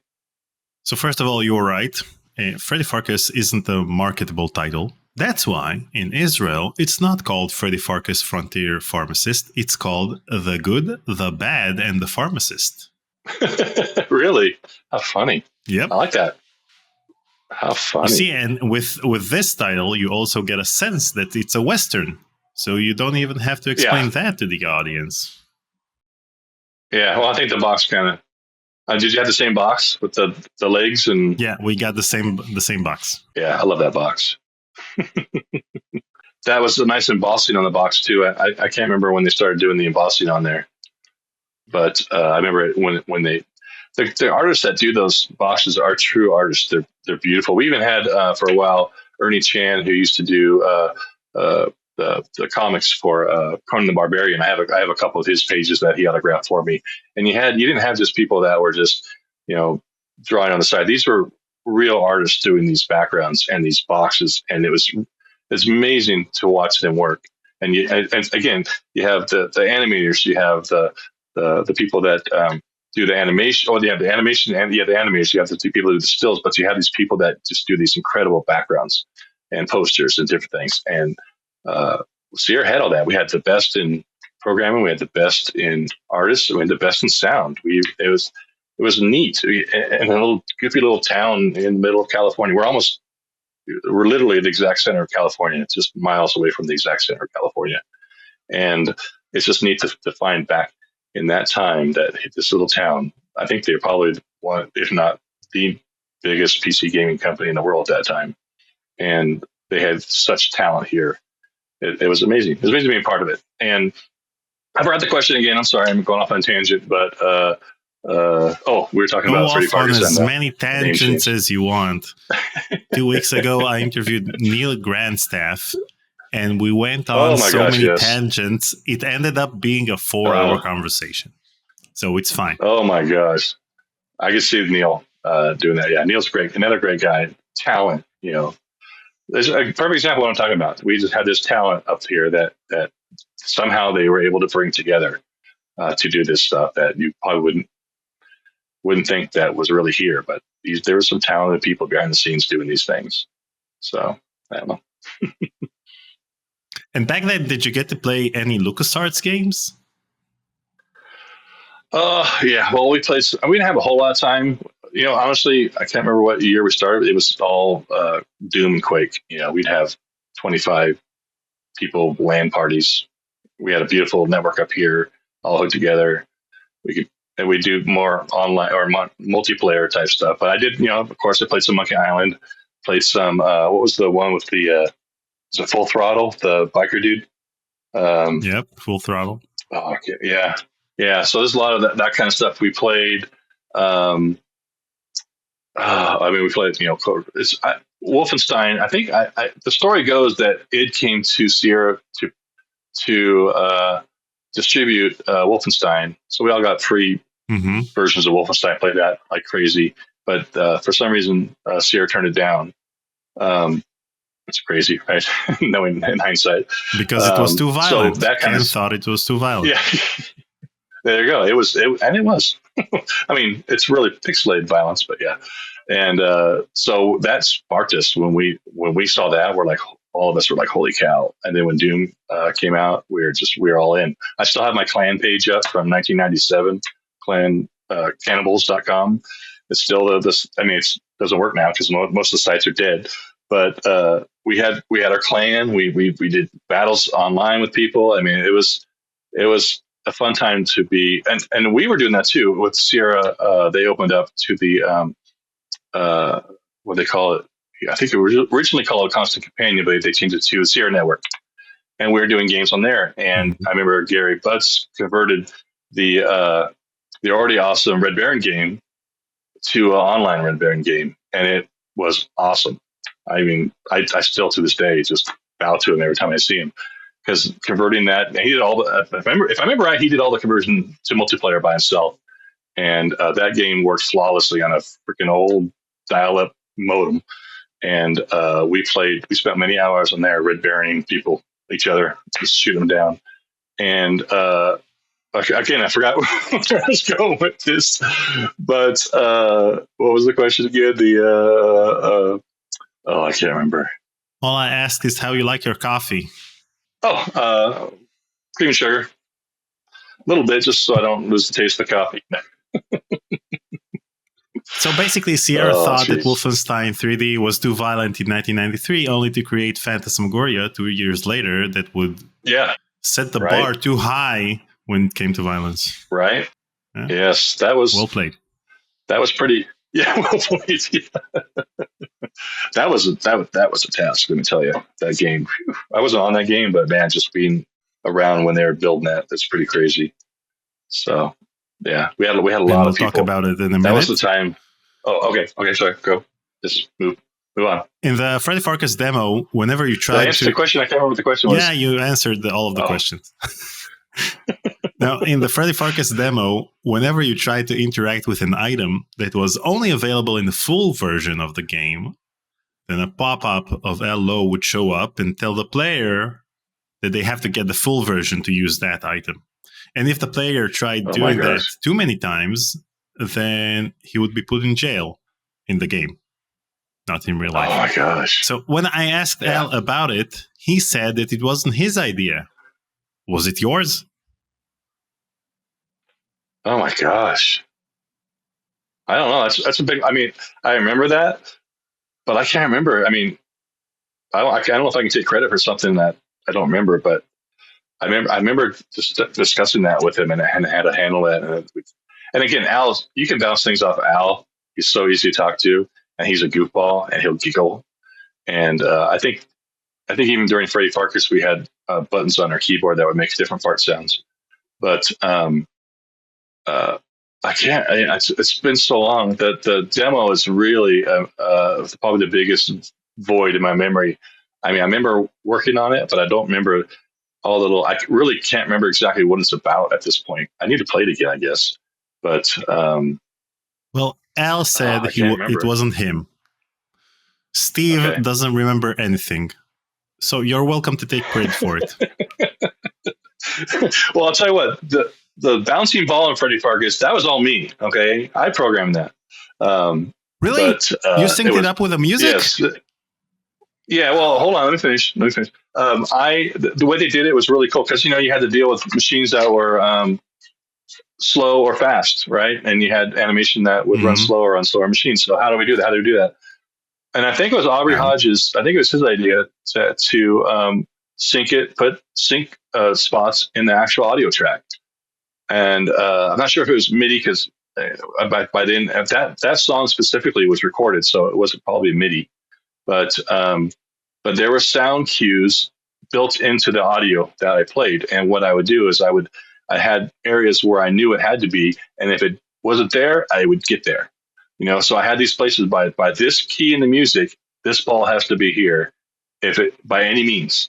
And if you maybe have to move there. So actually, it worked. We had to tweak a little bit, but it actually worked pretty good. That even on a slow machine, that lag, you wouldn't notice it. It would just work. And I think we're the first person to add the first game also, and that. See, Freddy Pharkas was huge. We had palette cycling, we had the sepia tone changes, we had the huge scroller, we had the syncing. What we did in Freddy Pharkas, even though it's a smaller game, we did a lot of new stuff that hadn't been done before. And again, a lot of that is because this is what we came up with as a group. And I mean, we all just had these ideas and let's try it. We went to the system guys. We want to be able to cycle the palette. Oh, okay. So they built us something that would cycle the palette. And we had to figure out how to sync. And we had, system guys that did, certain system things, system guys that did audio system guys. And the audio system guy, I can't remember who they are right now. I don't remember. They came up with an idea or the ability to sync to the music track. And Aubrey went in and put all these little syncs in there where they need to be. And it almost worked right out of the box. Like I said, it took a little programming tweaks here and there, but it all worked so much better than we thought it would. And Aubrey also did everything. He did sound and music on that game. We did a lot of that. We had a lot of people that did multiple jobs where you maybe have a sound guy or a music guy. Aubrey did everything. And I'm trying to think if that's Aubrey's first big game, but he did an incredible job as well. The music in Freddy Pharkas is one of my favorite parts of it. But yeah, so I forgot the question again. The question is whether or not the idea to have Hello appear. Yeah, I don't remember that, but I remember specifically, I do remember what we're going to do in this case. And I honestly don't remember who came up with that idea, but it's pretty darn funny. And I know, and I'll tell you one little secret too. I'm not secret, but and I believe it's Space Quest 4. At the end of Space Quest 4, when you go to the computer screen, if you drag the Space Quest 4 logo to the trash, it dumps you out of the game. I'm almost positive that made it into the game. That was my idea, and I thought it was hilarious. And I said, no, you can't. It is hilarious. No save, nothing. Just dump them. You know, if they're stupid enough to drag their own game to the trash, dump them. And it was in there for a while, and I wasn't quite sure. I don't remember if it was out there, but I always thought that was hilarious, right? Because if you're silly enough to drag your own icon to the trash, then that's what you get. But also the thing we did in Freddy Pharkas 2 was the first time was the comments after you exit DOS. We give you a little comment. I think it's about the game. I think we had one about a mostly bearded programmers for mostly bearded programmers experience, because Cindy, of course, didn't have a beard. I think that was Freddy Pharkas. It might have been Space Quest, because of course we did that same crew, so we did that same stuff on King's or Space Quest 6, and we did have a lot of bearded programmers on there too. But that was the first time we did that. We did those little exit messages, which I thought was hilarious, and we'd all contribute. You know, Josh would contribute, Al would contribute, you know, programmers would contribute. It was a lot of fun at that level too, because you get a little bit of your input in there that you normally wouldn't get, you know, because usually you're just making things work to how it's written. So it's nice to be able to get like little ideas of your own in there. It makes you feel a little more invested in the product. And Sierra was really open about that. They were pretty open about doing new stuff and not giving credit where it's true, but allowing people to yeah, you didn't even get special effects in Space Quest 4. And that joke is hilarious. Yes. I thought that was funny. But I'm trying to remember, I was dating the writer for Space Quest 4 at the time. And I can't be specific, but I'm almost positive Buckazoid Bill is named after me. Don't quote me on that, but we'll have to ask her. I can't remember. I'm remembering that she put that in there for me, but you know, she may come out of the woodwork here and knock me down, but I can't remember. And I can't remember her name right now, darn it. And I know it too. Oh shoot. She was I think for Space Quest 4, she was the documentation writer. And that was her role at that point. Anyway, I'm almost positive I'm Buckazoid Bill, if I remember correctly. Oh gosh, I gotta if I don't remember her name and she sees this and I don't remember her name, I'm never gonna get into it. It is Marty McKenna. Marty McKenna. No, I got it before you. Marty McKenna, yes. Nope. Yes. We were dating at the time, and I'm not editing this part out. Oh no. Okay. Well, Marty, just remember, I remembered your name. Just remember that, and good times. Too funny. Now, before we move to 1995, I have to ask: with Space Quest 6 being released in mid-1995, what took up most of your time in 1994, given that you're not credited on any new releases in that year? Well, if you're looking at like Moby Games or one of those, they don't have that I worked on Gabriel 9-2. And funny, I just put that in there today. I requested it be added to. They actually have Bill Schroeds. Yeah, they have Bill Schroeds in there. And I think they messed up from, was it Jim Schroeds? John Schroeds, who's an artist. I think they messed up. They mistypoed my name because there's no Bill Schroeds that I remember in Sierra Online days. But yeah, I worked with, that's another time I worked with Steve and right in the office right over there. And for some reason, I'm not credited with that at all either. But I did send them the screenshot of the credits from the walkthrough that somebody did online. So hopefully I'll get added. But yeah, that was a lot of fun. That was neat too, because after Phantasmagoria, I got to work on a game that had some live action video, which I haven't dealt with before. So that was kind of cool. Now this conversation is taking an interesting turn, and we'll get to Gabriel Knight 2. But first, we have to talk about Space Quest 6. Roger Wilco in the Spinal Frontier. Oh, no. Okay. Yes. In Space Quest 6, you're credited for programming. What specific contributions did you make to that game? Oh, geez. I had a lot of rooms. I specifically did the Stooge Fighter code, which pissed off a lot of people because, eventually you cannot beat Stooge Fighter unless you get the code. And I actually let you play for a certain degree until you get close, and then I just shut you down. You can't do anything. So I gave you a little time, but I specifically did Stooge Fighter and the whole Abba-Kaka, which is what we called it because, ABBA, ABBA. That was my joke. My daughter, my 15-year-old daughter, found out that I was joking on ABBA, and she loves ABBA, so I got in trouble for that. But that was, and I think I almost positively released that as a standalone, almost like a demo, but something that you could play standalone, or maybe we just did it internally. I can't remember, but that was a lot of fun. There's at least one Easter egg in that too. You probably already know about it. That if you play the game on my birthday, Steve's birthday, or we're going Michael to talk Lynn's about this in a moment. Okay. So, Space Quest 6 is filled with Easter eggs. Who came up with the idea to add so many Easter eggs? Well, we had another great group of programmers, and I think on this time we had a lot of artists that wanted to throw a little bit in there too. So again, when you have a good group and you're having a fun time, and you're working with Scott Murphy, who's hysterical, really good guy. Things happen, and you're in control. You're a programmer. You can put whatever you want in there, and it's always fun to add things that people don't know about.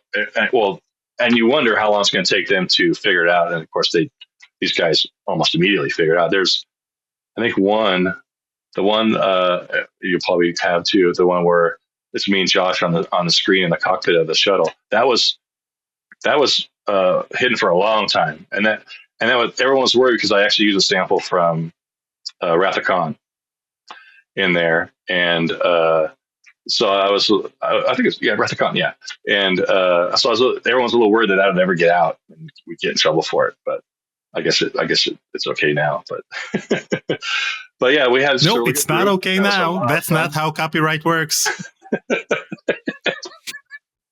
Well, they haven't come after us yet, so I guess it's out of my hands, right? Yeah. So, but again, a real group, and when you have a real group of fun people that you're working with, it just goes with the territory. You try to kind of outdo each other almost. And then you have your little secret ones you don't tell anybody about, like Steve's telephone number one. That was pretty quiet. I don't think a lot of people knew about that one.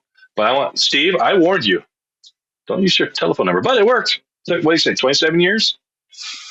I think it's funny that you didn't know that you couldn't find out in all your wisdom that Frankie Powell was the stand-in. That was like, everybody knew that. Nobody at Sierra would tell you that, huh? I mean, the master. I'm talking to the master here. You're insulting me. First of all, I asked Roberta Williams who that person was, and she didn't know either. And I asked Victoria Morcell, the lead actress. She didn't know either. Well, they were done. They were involved in that. So who can I ask? Yeah. The fact that Steve Conrad knew it was a fluke. He wasn't supposed to know that. Actually, to find out that he remembered that alone is pretty astounding. He remembered nothing. Whenever I asked him a question about things he actually worked on, he didn't remember anything. But when it came to talking about a stand-in in Phantasm Gore 2, in Phantasm Gore 1. But so it's worth it then. Yep. Yeah. That's the only new piece of information I got from the Steve Conrad conversation, and the fact that I got you for a conversation. So these are the two grand achievements of my conversation with Steve Conrad. Now, in my conversation with Steve, I presented him with an Easter egg that remained hidden for 27 years. And are there any other Easter eggs that have yet to be found, to your knowledge? Gosh, I think all of them have been found. The Steve one, when you mentioned the Steve one, that's the first time I ever heard anyone outside of Sierra knowing about it. And actually, Steve probably didn't even remember it. But outside from probably just the few programmers that knew about it, right, at the time. And Michael Litton, unfortunately, passed away a few years ago. But I mean, that wasn't well known. I mean, a lot of our stuff wasn't really well known, especially if we didn't have to use an artist. You know, sometimes we would need help from an artist to do something. But if we didn't, and we could do it ourselves, then it was pretty easy going. Actually, another thing, real quick, I'll tell you is a lot of all the audio for Stooge Fighter was me. I recorded. I didn't have a microphone. I used a headphone, the old headphones, you know, like you see in Guardians of the Galaxy. Mm-hmm. I used those as a microphone. So all that stuff has been recorded at my desk, just temporary, just to use in there. But they used it all, which I thought was another thing was pretty funny. And of course, I loved Mortal Kombat at the time, and we played a lot. Steve and I played a lot of. We did a lot of gaming back in the day, and so I love doing Street Fighter, and I tried to put as much little tidbits in that people would recognize that they are Mortal Kombat fans. But anyway, and again, I'm going on a tangent here, but I don't know if I'm trying to think. For a while there, I was out because I want to know if people find these things, and I think the Josh one was the last one, other than Steve's, that I didn't think anybody would ever find that. That wasn't found, but you probably know the answer, and I'm probably wrong, right? No. This specific question requires your answer, because I don't know if there are any hidden Easter eggs that have yet to be found, because if I'll present you with one, then it has been found. Okay. All right. Yeah, that's true. Yeah. From my knowledge, I don't think now that you released the Steve one a few months ago, I don't think there's any ones that I know were in there that haven't been found. Let's put it that way. Okay. Now, we're recording this conversation on December 28th, 2023, which means that tomorrow is your birthday. And so I wanted to be the first one to wish you a fantastic birthday tomorrow. Oh, thank you very much. But your birthday also signifies one other thing. If you play Stooge Fighter 3 in Space Quest on the 3 dates marking your, Steve Conrad's, and Michael Lighton's birthdays, then the names of the Stooges change. Lawman becomes Shockmeister, and Coily Joe becomes Conradinator, and Big Mo becomes Flash Lighton. Yep. Who came up with this Easter egg? Well, it's me, of course. That was all my idea. I don't know. Like I said, I don't know where these come into your head, but for some reason, at the time, that seemed like a good idea. We all thought it was a good idea. So I don't know. Back then, you could change your time really easy on your computer, so you're able to check the stuff pretty easily. I guess now it's still pretty easy, but back then it's really easy. So that was just fun. I mean, we all had little names for each other's anyway, so it was fun to kind of put those in the game on a very special occasion. So if anyone wonders, the dates you can get this Easter egg activated are April 11th, which is Michael Lighton's birthday, January 3rd, which is Steve Conrad's birthday, and your birthday, which is tomorrow, December 29th. Yeah, so play tomorrow, everybody. Oh, you won't. We won't be out there. But next year, play. this conversation will come out after January 3rd, so people will miss that date as well. So I guess April 11th is the best bet. Yeah. Well, you got to edit a little faster. Okay. Now, there was... yeah. I have a backlog of like 6 conversations. Now, there's one other Easter egg that's specifically related to you and your wife. Yes. Oh, yeah. Yeah, there it is. Okay. So there's the marriage proposal in Polysorbate Theater, in the marquee of the Polysorbate Theater that appears from time to time because it's randomized every time you enter that scene, in which you proposed to your then girlfriend and future wife, Michelle Elshire. Yes. And you just totally doxed her, by the way. Thank you. Technically, okay, I will say that I didn't propose to her that way. I did show that to her beforehand, but let's see, when was that? I think the Valentine's Day after that is when I actually proposed to her, got down on my knee. But I did show her that while we were working on the game beforehand, so she pretty much knew that it was on my mind. So this game was released in July 1995. Oh, so yeah, wow. So yeah, and you guys got married in summer 1996. Wow, you know more about my life than I do. I know the exact date, and I'm not going to say it, so I'm going to say summer 1996. Yeah, it's fine. It's fine. Yeah, so I guess she had to wait almost a year then before I proposed to her. Wow, that's my little time. It's a little off there because I did propose to her on February. Must have been, I guess. Wow, was it? Did we get married that soon after I proposed to her? I guess so. It was to the point where she was going to either I was going. She told me later either I was going to propose to her or she was, because she knew this is right, and I kind of knew it too, but I was being cautious. And I had a young daughter at the time, and from a previous marriage, and she was living with me, and it just all worked out, and that's another whole other story, which also ties into that time I drove Ken Williams' truck to the Bay Area. But anyway, I guess wow, it was a lot longer than I thought before I finally asked her. But she saw it, and she kind of went like, "Oh, what's that supposed to mean?" And I said, "Don't worry, this isn't official." What's that supposed to mean? And then you said to yourself, "Hey, you'll find out in 7 to 8 months." Yeah. Well, put the brakes on. I got to do this right. So yeah, but I think at that point I was already shopping for rings and other stuff too. I had to go talk to the father and get it all approved, and that's a process. You can't just do that overnight.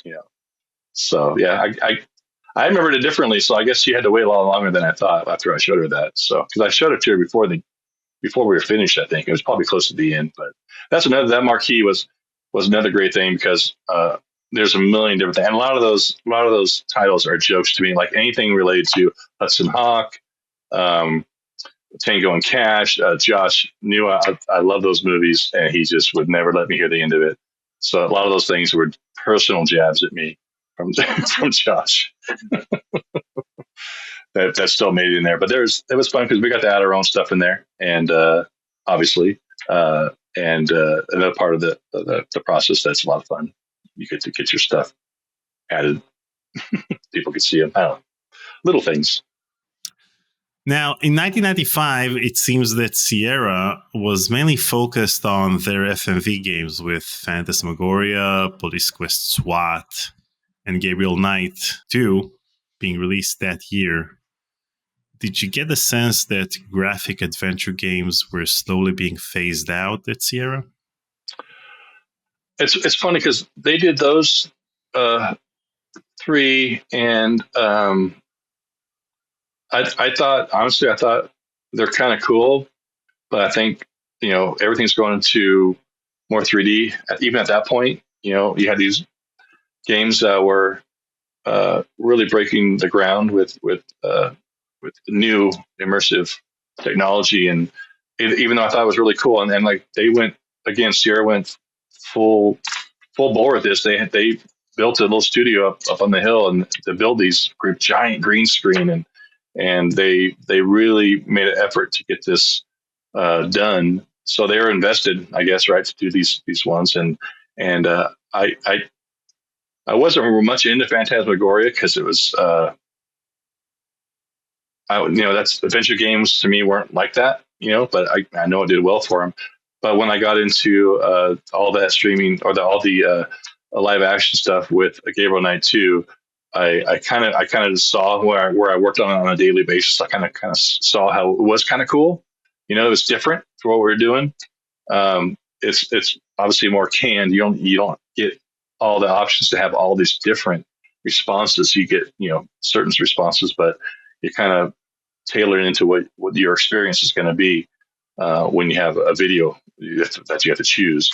But it was pretty cool, and I like the process. Like I don't know if you heard the movie Dance with Wolves, which was out earlier, but the wolf that was used, Socks, that was used for Dance with Wolves he came here, and he was the wolf in our game. So I got to meet and shake hands with Socks right outside the front door. Yeah. Wow. Isn't that cool? Yeah. You're 2 degrees of Kevin Costner. Yeah, I just see Kevin. He didn't show up. It was his trainer guy, but but yeah. So that was really cool. I was like, we had a real, creature up here filming, and it was that part of it was neat. It was kind of almost its own deal. Those guys worked over there, and you're just kind of like, wow, this is pretty cool. They have a studio over there, and we were just kind of watching what they can come up with. And again, back then the pixelation is pretty poor in today's standards. It looked a lot better when they filmed it, and a lot of the green screen stuff wasn't as high end as it is, of course, nowadays. But I thought for what they did at the time, we were pretty groundbreaking on that, I thought. And I think Gabriel Knight 2 was maybe a little bit better, although it still had like a lot of those issues with green screen, obviously green screen. But I thought Gabriel Knight 2 flowed really good. And I'm not trying to say anything bad about Phantasmagoria. I didn't, when working with Gabriel Knight 2, I played a lot of it. I watched a lot of it. I was, invested in it. So I got a lot more understanding of how everything works and the flow. And I really thought that Gabriel Knight 2 was a really interesting take on using that kind of technology. And that was, I can remember her name, the writer. I know her name. I just can't remember right now. Jane Jensen? Yeah, Jane Jensen. She's very good writer, very direct. She knows what she wants. And, there's no question about it. And I thought the whole process with that, again, with Steve Conrad was head of that. And I worked a lot with Steve Conrad, I guess. I didn't realize that. Steve worked on a lot of games without me, but I guess most of my games were with Steve. But it was fun. It grew on me, the technology, but I still thought that this is cool, but I think that we need to go in a different direction. Of course, this is, when was that? What year was that? 90? When did Phantasmagoria come out? 95. Okay, well, it was still pretty early in the 90s, but everything else was heading in a different direction, I thought. But again, we were doing adventure games, which a lot of people weren't doing. They were doing other things too. So I thought it was cool, but I thought we should be in a more different direction eventually. But which we were going to do. We did. I mean, what's the game I worked on? Dragonfire. That was a whole new engine built in. It was, even though it was 2D on screen, it was actually built in a 3D environment, which was really cool. And the guy Eric Nagel, who built that, is amazing, still amazing guy, brilliant. One of those other guys that, I can never compete with anything that he's done. And I think that direction that he built was the more the future for adventure gaming. But unfortunately, that was the last game I think that I worked on before they closed. But we're getting way ahead of ourselves. Sorry. But anyway, yeah, this technology I thought was cool, but I thought it wasn't cool enough. I thought we should be in a different direction. But it was fun to work on, and I really enjoyed Gabriel Knight 2, the video aspect of Gabriel Knight 2. Boy, that went on a big tangent, didn't I? Yeah, keep talking trash about Phantasmagoria and FMV games on this channel. That's No, a great no. idea. I know. What am I thinking, right? Why do I look red? Am I looking red here? Anyway, color change. But I like Phantasmagoria. It was Phantasmagoria being the first. It was quite. It was the talk. Everyone's talking. It went through a lot of people. They added a whole other building off in the parking lot, a temporary building. The house we had was huge. I think Sierra at that time was probably at its biggest. It was a um, giant game that they were putting together, and it was kind of overwhelming, I guess, for me. And I know Steve was on at the beginning, but he left, and so I had still a lot of friends that work on there. I'd go in there, and there'd just be people everywhere. They're trying to figure everything out. So by the time it got to me, and our game, it was already done. So it wasn't as big of a hassle. It was kind of like business as usual. We were all in the same room. We were working away. There wasn't that essence of trying to figure things out and how to do things right the first time. So I think there's a lot of stuff they had to redo and figure out in Phantasmagoria. That's why it's not that I don't like Phantasmagoria. It's just that it was such an overwhelming experience just being interacting with people that were working on it and being in the area that it was just like, wow, I can't comprehend this right now. And and then just the time, I didn't have the time to play it. I was working all the time, so I didn't have time to play a 7-8 CD game. How many CDs was that thing? And well, it was mostly video, right? 7 CDs, but you can finish it in an hour. Oh, really? I'll have to do. I think I have it on Steam. Yeah, and the game is pretty short. Yeah, I should get back and do it. Wait, you haven't played Phantasmagoria all the way through? No, I'm sorry. I failed you. How about Phantasmagoria 2? Did you play that one? No. Oh, come on. That was done in Bellevue, right? Yep. I know. I haven't done that one at all. That was way after me. I was already crying in my tears after that. Way after you. It was in 1996. Oh, was it 1996? Really? Well, they didn't do that. Phantasmagoria 2 was released in November 1996. But they didn't do that in Oakhurst, right? Did they do that in Bellevue? Yeah, it was filmed in Seattle. Yeah. Yeah. Okay. Yeah. So it was dead to me. No. No. Well, if I didn't play the first one, I mean, the second one I probably wouldn't be as interested in either. But I probably want to play the first one first. But I will play them both if that'll make you happy. Does that make you happy? It will, and it's an anthology series. So the second one is not is a brand new story. Oh. So you can play the second one without playing the first one. Okay. First of all, I personally think that the second one is better than the first one. Okay. I plan to get you and Steve to play Space Quest 6 with me in the live stream, but maybe we should play Phantasmagoria instead. Wow. Okay. Wow. Well, whatever you want to do, I'm in. I'm in. If that'll make you feel better and like me again, then yes. So let's do it. I don't think Steve's played all the way through either. Did you ask him? Steve doesn't remember anything. So even if I would have asked him if he played Phantasmagoria all the way through, oh my gosh, what answer would I get from him? True. Yeah. At least he's honest. Okay, so apparently you also worked on Gabriel Knight 2, The Beast Within. Yes. And when I talked to Steve, he told me that he worked on the wolf chase that's at the end of the game. Which part did you work on? Oh my gosh. I'm trying to remember. Like maybe the clock room, a lot of the town. And just for the record, there was nobody that was going to do the wolf chase. That was all Steve from the get-go. He wasn't going to let anyone else do that.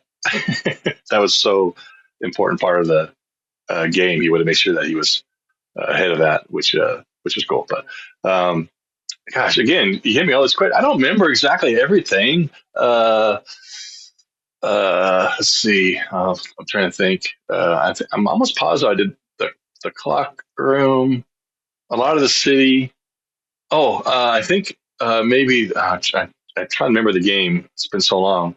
A lot of the first area with the room with a lot of wood in it, wood paneling. Gosh, I think a lot of early on parts of the game. I think that's mine. Did you work on any scenes with Grace? Because there are chapters in which you play Gabriel, and there are chapters in which you play Grace.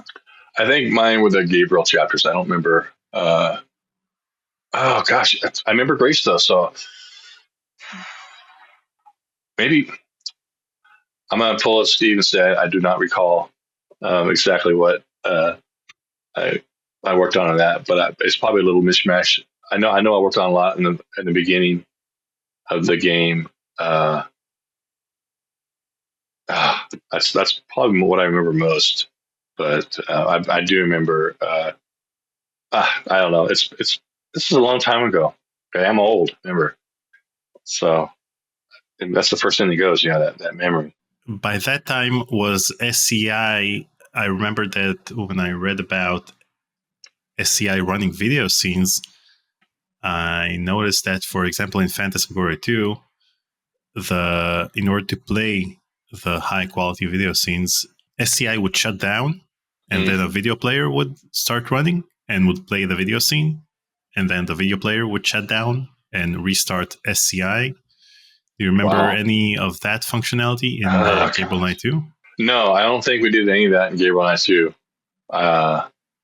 They must have had that nailed down because that doesn't sound familiar at all. I will tell you, not going back to Space Quest. Well, I'm going to go back to Space Quest 6. I believe Space Quest 6 was the first game that also used video that we did in, gosh, I can't remember what program that was. But some of the segments in there were straight video. I think that's the first time that any Sierra game has used video for some of those cutscenes. But anyway, I don't remember us jumping out, but that does sound familiar with Phantasmagoria, which was probably one of the things they had to work out after that. But I think video-wise, everything went pretty smoothly by on our end with playing. I don't think we had any issues with play, except by then I think they probably had it worked out, if I remember correctly, which I may not be. But I don't remember anything in Gabriel. They did it in Phantasmagoria 2.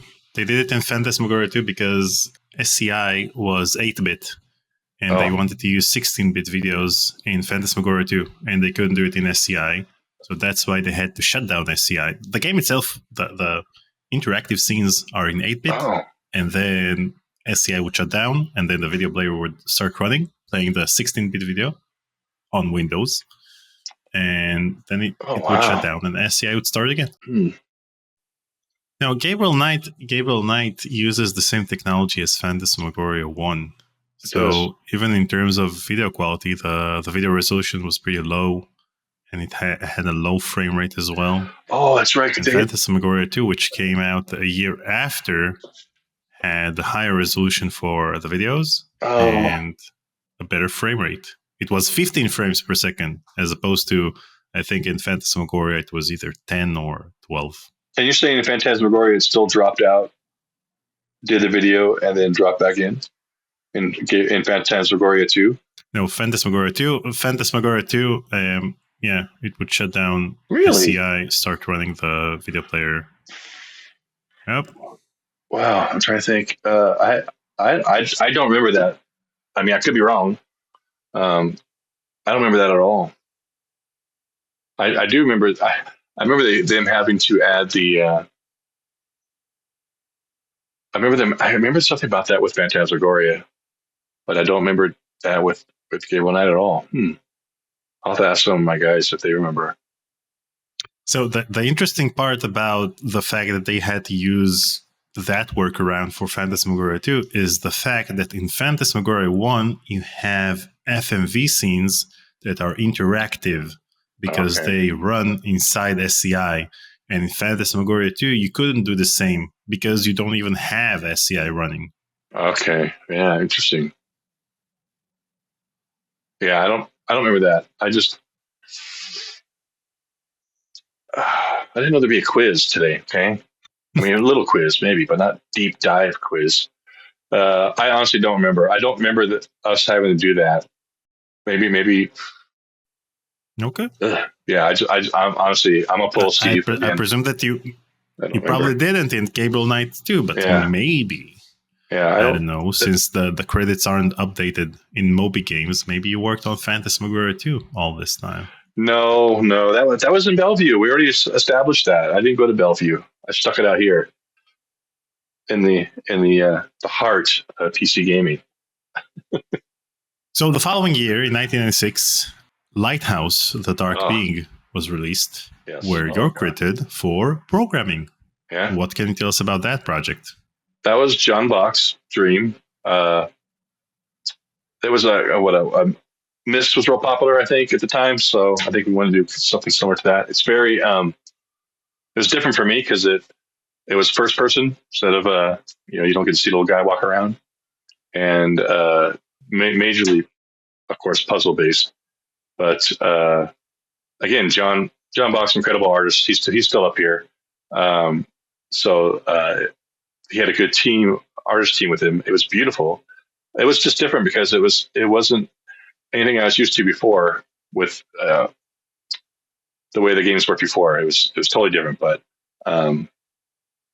gosh, I remember that game. I'm trying to remember who was on that game. Oh, I can't remember. But yeah, it was different than it was different than any other game that we worked on there. It was fun to do something different for a change, right? It's Lighthouse first person where it was just you click, you go over here, you click, you have another thing over here. There was no movement, nobody moving like the regular Sierra games. And like I said, I remember the art direction that it was just beautiful what they were doing. And that, I think they were past drawing. It was all done on PC at that point, all digital. They didn't. I think by then there was no one drawing, painting backgrounds like the old days, and which is a shame because I think a lot of those people had moved on by then. But it was definitely different than what I was used to. It was a fun game. It was pretty small. I think it was a small team. I hate to say I don't remember who was programming on that either, but I don't think it was too many. You are the only one who's credited on programming, and Sean Mooney is the only one. So it was just us two. Credited for lead programming. Okay, that makes sense. Yeah, it was like I said, it was very small. Sean, I worked with Sean Mooney a lot on foreign language conversions. That's where we cut our teeth, I think, with Gary Kamakawachi. And yeah, that makes sense. It was, like I said, it was different. It was small. It was a small team. There's a couple games there everyone else was on that I don't think ever made it. Oh, I guess it did make it. Somewhere in there's a game that we were working on that never made the light. It's called Cloak. I was trying to remember the other day what year that was. If it was before Lighthouse or after. But I remember Lighthouse being a small group, different than anything I worked on before. But it was fun. I had a lot of fun doing it. Not as fun as the comedy of Space Quest and the comedy of Freddy Pharkas. But John was a great guy to work for. Really cared about us. It was his baby, and I think it was different. I know. That's back when I first started doing my webpage. I had my own little webpage for my home, and I used to get a lot of comments about Lighthouse. People would ask me for hints through my website, and so I know that it more than any other game that I ever had interacted with people, that I got a lot of interaction online with people about that game, because that was becoming the era of, like, my first domain I bought in '95, and I think my home one I bought in '96, where I had all my goofy what I'm doing type stuff. I had my guest book and all this goofy stuff I used to do back then, but I think it was I don't know how well that one did either, but I think it was accepted well, because I think that was the most comments and questions I got at the time were questions about Lighthouse. And I forgot the question again. I'm sorry I keep doing this. I keep going. You're opening up all this little door to all these memories that I have. That's great. You're doing great. Oh, okay. All right. Don't get too self-conscious about your answers. All right. Any tangent is welcome. We can even talk about the weather. It's fine. Oh, it's just sunny out right now in December. But Now, you talked about canceled projects. I know that you also worked on the canceled Space Quest 7 game. Is that true? I'm trying to remember. I think that was going to happen right at the close. I don't think it ever got started. I remember going down to Mark's office during that time, and it was hit or miss whether it was going to go or not. And he wanted me on board. Unfortunately, Steve had already went to Bellevue, and so I was excited because I had a really good time. Me and Mark. I can't believe I was working with. I'm not Mark. I'm sorry. Me and Scott. I just cannot believe I was working with Scott Murphy after all those years of playing games there, and I still live in that high. And I was so excited that he wanted me to work with him again. So there was talks about it, but it before the close down, it just never got rolling. It never got its feet off the ground. Really, I don't think far enough to even. I don't think not that I didn't think it wasn't going to happen. It just wasn't on the radar anytime soon, although there was talks about it. Yeah, that's got to be late 90s, right? When they were going to do that. Space Quest 7? So my next question was how soon after Space Quest 6 was released did you start production on Space Quest 7? I know that it was canceled or put in indefinite hiatus around January 1998. Oh, okay. So a year before. I don't think anything got started. I think I don't remember. I remember, like I said, talking, but I don't think there's anything even. I don't think I got past the talk stage, if I remember right. Wait a minute. Hold on a second. I can't remember now. Maybe it did get started, but I couldn't get on it because I was on Dragonfire. Maybe that's what it was. Maybe they did start on it. Maybe they did get some movement on it. But now we're talking. Yeah, I'm sorry. No, it's coming. I think that's when Scott wanted me on it. But maybe if I remember correctly now, maybe I couldn't get off my other game. It's starting to sound more familiar. Because again, with so the design team for Space Quest 7 was supposed to be Scott Murphy as the co-designer writer, Jay Lee on programming, you on programming, Mark Arrow on graphics, Richard Powell character design, Laurie Lucia on project management, and Craig Alexander as project GM. Wow! And in January 1998. Sierra announced that they're putting Space Quest 7 on hold indefinitely. Okay. Yeah. So the question is, did any of you guys start working on Space Quest 7?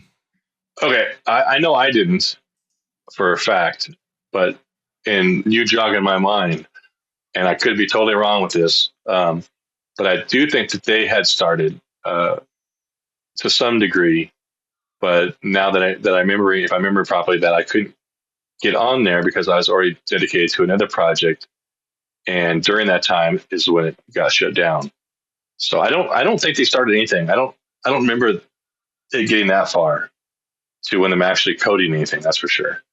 I don't remember them even, having any concept art or any art done. Although you may know more than me, I'm going to spring something on me here, but I don't remember them having anything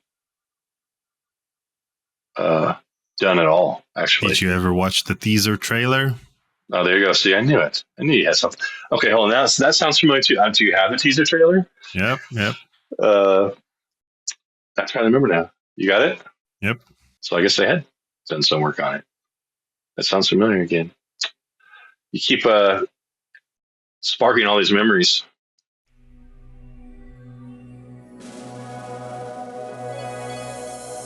We join our hero, Roger Wilco, as he attempts to rescue his beloved Beatrice from everybody's arch-enemy, Sludge Bobo. Still funny. Utilizing his vast intellect, Roger concocts a brilliant scheme to race to Sludge's hideout, risking everything for his girlfriend. Roger straps a JATO rocket to his back and flights. Our courageous hero knows no fear. Look at him. Oh, yeah. Without regard to his own safety. This man is an inspiration to us all. But what will become? I remember this now.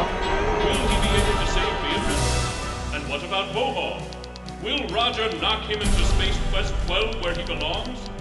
What of those annoying arcade sequences? Will Fester Blatz find his true love? And most importantly, what will happen to Roger? Let's watch.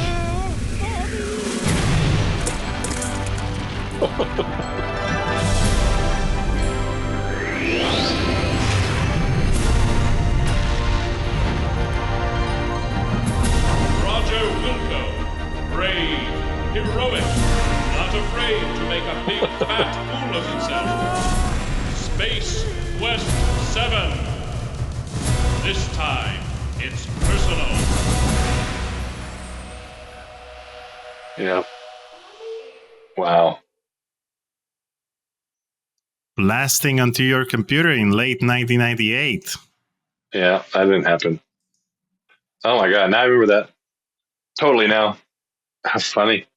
It's funny what you forget in all these years, but then when you see it, you just totally immediately remember. I probably could have recited every single word of that video because I remembered it so well now, but I totally had forgotten about it before you showed it.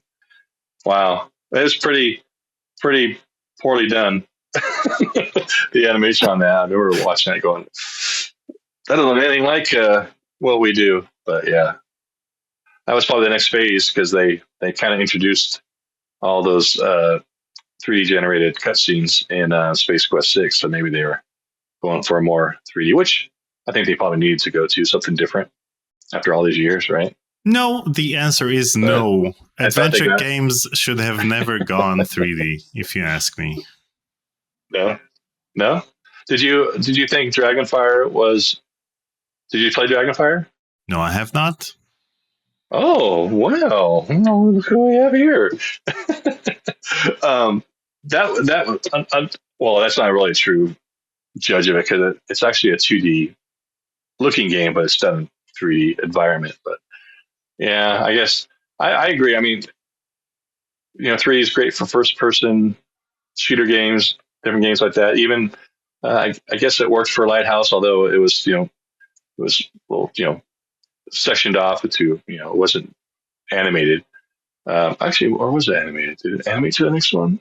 I mean, in my opinion, the whole adventure game genre, I mean, the point and click adventure game genre should have stayed 2D for much longer than it did, because other games were 3D at the time. So LucasArts and Sierra both took the plunge into 3D with adventure games, and it wasn't the same.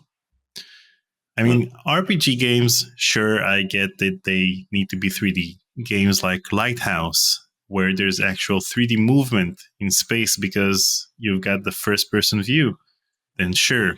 But when you see a character in 3D that's supposed to imitate the way that scenes were constructed in 2D games, just didn't work, especially with keyboard movement, with keyboard controls. For example, Gabriel Knight 3, even though it was 3D and it was kind of a janky 3D, at least it got mouse control. So people who were accustomed to point-and-click adventure games just had to make the shift in their mind with when it came to handling the 3D space, but they used the mouse to control Gabriel. LucasArts, on the other hand, with Escape from Monkey Island and with Grim Fandango, you'd use tank controls. You'd use the keyboard to move the character around. And when you'd want to look at something, you'd have to go over to that object and then click on something on the keyboard. And it wasn't that fun to us classic adventure gamers.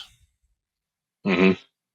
I agree. I think by then I realized that adventure games are in jeopardy, right? Because we had all this new technology coming out, these new games, and what I grew to love all these years, even creating them, it was not going to make it, right? Um, and what I guess Sierra was the same boat. They're trying to, what can we do, in the future, to make these games still live on. Like I said, they didn't make it the right choices. But I you should have stormed into Ken Williams' office and told him that you want adventure games back. I did, and no, I didn't. But that's what you bring back Phantasmagoria, and why I haven't watched it, and I apologize. I'm sorry. I already said I'm sorry. To me, that was the beginning of the difference for adventure. I grew up with early on, back before point and click, we had to type everything, and as we moved on to point and click, which I think worked, we still had to type sometimes, but eventually we got to the point where we didn't type anything; we just clicked on everything. But I still thought that they kept the essence of adventure gaming, the original. But I think Phantasmagoria, Gabriel Knight 2, even though it was similar, it was losing that already. And that's why when I did Dragon's Fire, even though it was a 3D environment, but it's 2D, it was still kept that. There's still a little guy walking around. It was still more of an adventure game than I've done in a while. So even though that was painstakingly difficult for me to switch to C++, which I've never done before, and had to comprehend all that stuff that I was never taught and never learned on my own. And after being spoiled with SCI, but at least I had that. It made me feel at home again, because it brought me back to what I liked about Sierra when I first started was that it's a little guy walking around the screen, and it's goofy, and this is, I control where this guy's going. So I mean, don't take it personal that I don't like Phantasmagoria. Okay, I just thought that I was a little worried that was going to be the beginning of the end. I thought here's something that I've grown to love. I've had the pleasure to work with, and it's going away. And I was fighting it. And although I did love Doom and Quake and all those other stuff, and but I really enjoyed those are just disposable. I can play that for a half hour, an hour or more, and you're done. Well, with the adventure game, it's a conquest. It's something you get fulfillment out of it. By the time you finish that, you're like, wow. Especially if you're trying to go through all the points, you want to make sure you get all the points. And if you get all the way through the game the first time, you didn't get all the points. You got to go back through and figure out what this. So it was more than just run around shooting people. But it was nice to finally get back to that with my final game.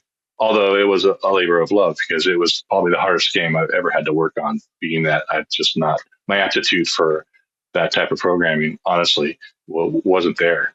And, but I had learned enough to be of value, I guess, to it. But it was a lot of work, a lot of late nights, trying to figure everything out, trying to catch up to where other people were who had the knowledge. But, I forgot what the question was again. So the main problem with FMV games is the fact that you have to film every scene, and sometimes it's not cost effective to film every possible interaction. And that's why they had to reduce the amount of interactions that you had in the game. So one of the fun aspects of adventure games is the fact that you can go anywhere you want and just click on anything, and you'd get a short. The narrator would either say something about that object, or the main character would say something about that object. And before voiceover, you'd have a pop-up with the text about said object. But with FMV games, it became expensive to just film the character interacting with anything in the game. So they limited the interactions to very specific things that were actually progressing the game in a way. And these games became less about exploration and more about an interactive movie that you just need to click through. And back then, it felt like this reduced interactivity dumbed down the whole adventure game genre. But nowadays, when adventure games are just, you you either have two choices and a timer in which you need to choose one of these two choices, or you just need to click anywhere. The story will progress. And so nowadays, the FFV games seem much more interactive and much richer than games that are released nowadays. Mm-hmm. Yep, I agree. So in 1998, you're credited on Police Quest SWAT 2 for Web Group. Yes. Web Group, yes. I kind of transitioned. That's when web was kind of coming out. Like I said, I already had websites I was working on. And they decided they want to go into the web. So, of course, I was already working that. So I was very excited. So I think I did that year. I did websites for Dragonfire and SWAT 2 and eventually Babylon 5, which never made it, fortunately, which was going to be an amazing product. I'm trying to think, are those only three that we got out before the shutdown? I was in the web group when the shutdown happened. I was pretty much not doing any more game programming, which I think at the time we didn't have a whole lot going on. Anyway, the staff was really smaller at that. We were probably at our smallest at the closure, if I remember right. Not a whole lot going on. Babylon 5 had a pretty small team, I think, but what they were doing was pretty neat. They had the actual models from the show. Of course, they were a little dumbed down for gaming, but what they were doing with the physics and everything else was pretty awesome. I know one of the programmers on the game had all the code, and after everything closed for years, we'd go over and he'd show me more and more different stuff that they were going to plan on doing, how cool it was. Which is a whole different thing, right? It's totally 3D, but to be doing something that was first off a big show at the time, Babylon 5, maybe not the biggest show, but it was new and interesting, and to be part of a product that was like, wow, this is like on TV. Here we're doing something. That was the first time for me, and I think Sierra, right? That's the first time they've done anything from like a TV show. Locally, anyway, here in Oakhurst. So, and again, I talk about artists and different stuff. How you brought this talent. You had incredible, I said, and system programs, but you had incredible programmers here too. That were, I don't know how he got them to come here, because the people that were making these things were just brilliant. And just Babylon 5 is a perfect example of what they were doing. But I'm totally getting way ahead. But the question, SWAT 2 program, that was probably my first web site, and it wasn't too fancy. I think the Babylon 5 site, back to Babylon 5, was probably the biggest site we did. It was pretty cool for its time. And then the first two sites were pretty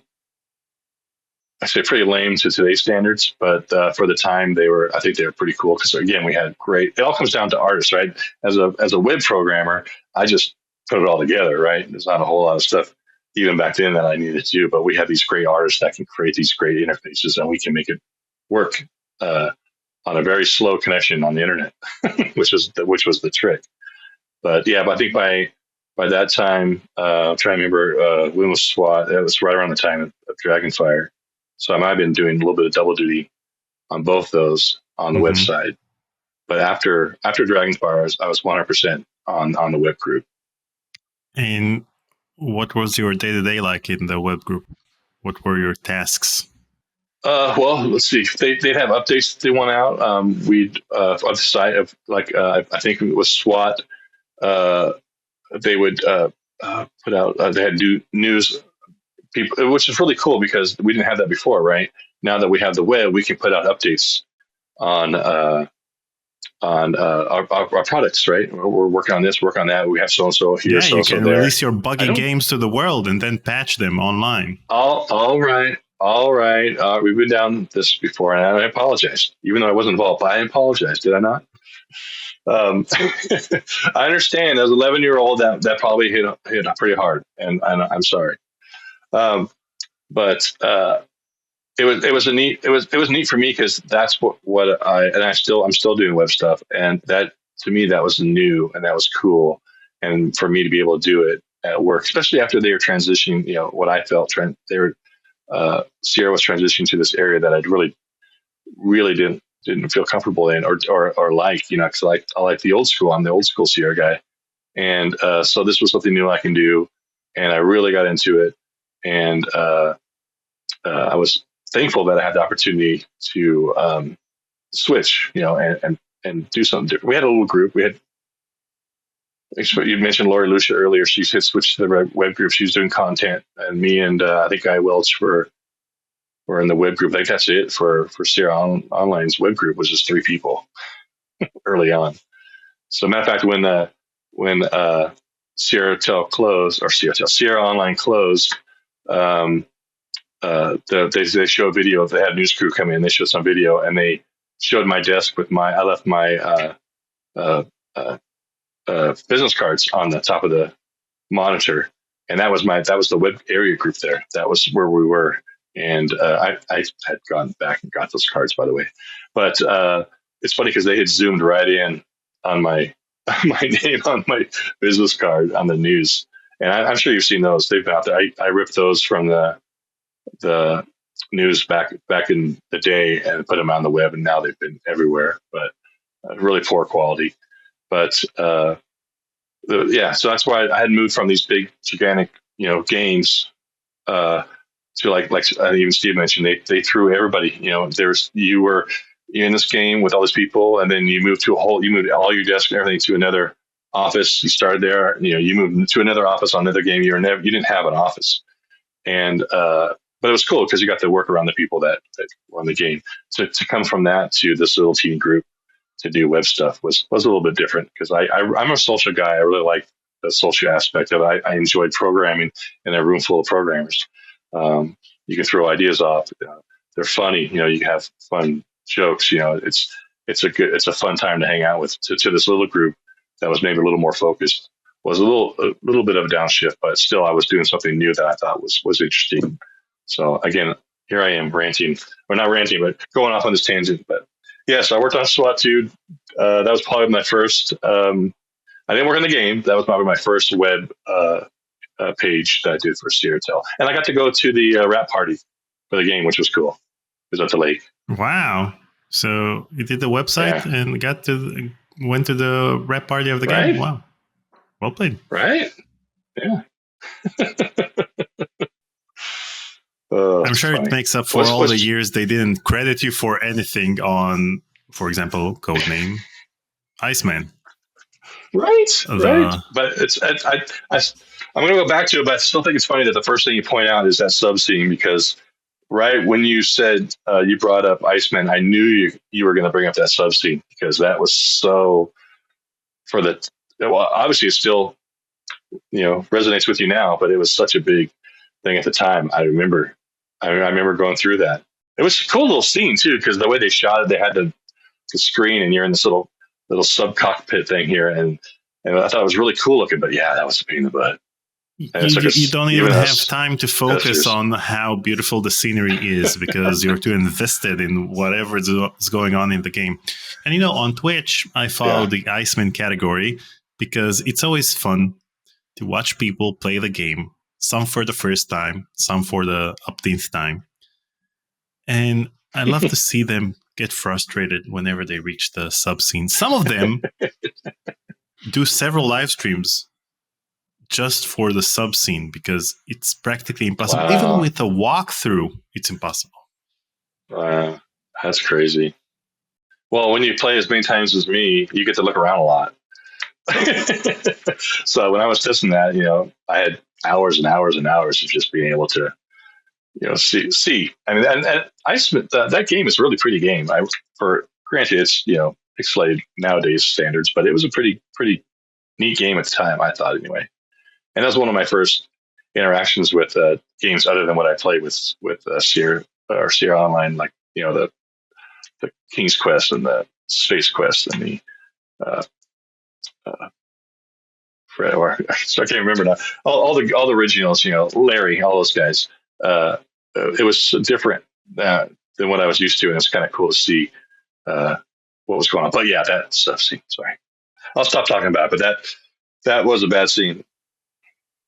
I think I should invite you for a live stream in which we play Codename Iceman and let you take control for a while and see how you handle the sub scene. Live in front of millions of viewers. No, that's just mean. Is this where we are now? You're just going to be mean to me now? Nah, Is this what you do? You get them on here and you roast them? Because you're already punishing me for that King's Quest. I had nothing to do with the King's Quest bug, okay? I know you're 11, but I'm sorry. I'll find out how that happened, and then I'll get back to you. Okay? We'll get this thing closed. Well, I got Roberta, and I didn't ask her about King's Quest 7 because she said that she was too busy working on Phantasmagoria at the time. So I may need to get Andy Hoyos or some. Actually, I need to get the QA lead of King's Quest 7 and get the answers I deserve. Do you know who that is? On that list, huh? Okay, gotcha. Danny Woolard. Oh man, that's gonna hurt. I'm not sure where Danny is now. I hope he's still in the area. He was another good friend of mine. We even saw Sam Kinison together when we was in Fresno, comedian guy. I don't know, geez. Well, I'd love to tell him that's all his fault. I'm gonna have to see if I can get a hold of him. I mean, I'm not even surprised. It's been a while surprised. since I talked to him, probably 10 years. I'm not even surprised that he's the only one that's credited for QA. You'd think that such a big game would have several QA testers, but it was just him.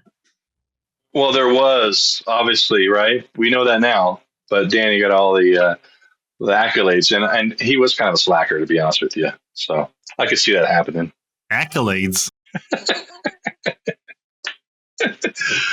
I don't know why they didn't put. They only put the leads, I guess. So. There's an 11-year-old kid inside of me that's pissed at him. Well, if I'm going to find out if he's still around, and if he is, I'm going to let him have it. All right, I'll find out, and I'll get you two in contact.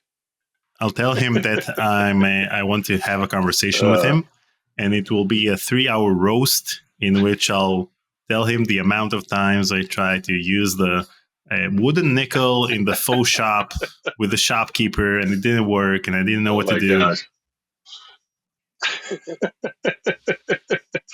I'll tell you, there's at least there's a couple guys who still like my boss now was a QA back when I was in QA, Sierra, and my friend Joe, he's in my department, and he was a QA and back in the day too. So, and I know Joe and Danny were really good friends. So after this is done, I'm gonna walk down there and ask Joe what's up, and I'm gonna see if I can get you two together. Yeah, that's got to happen.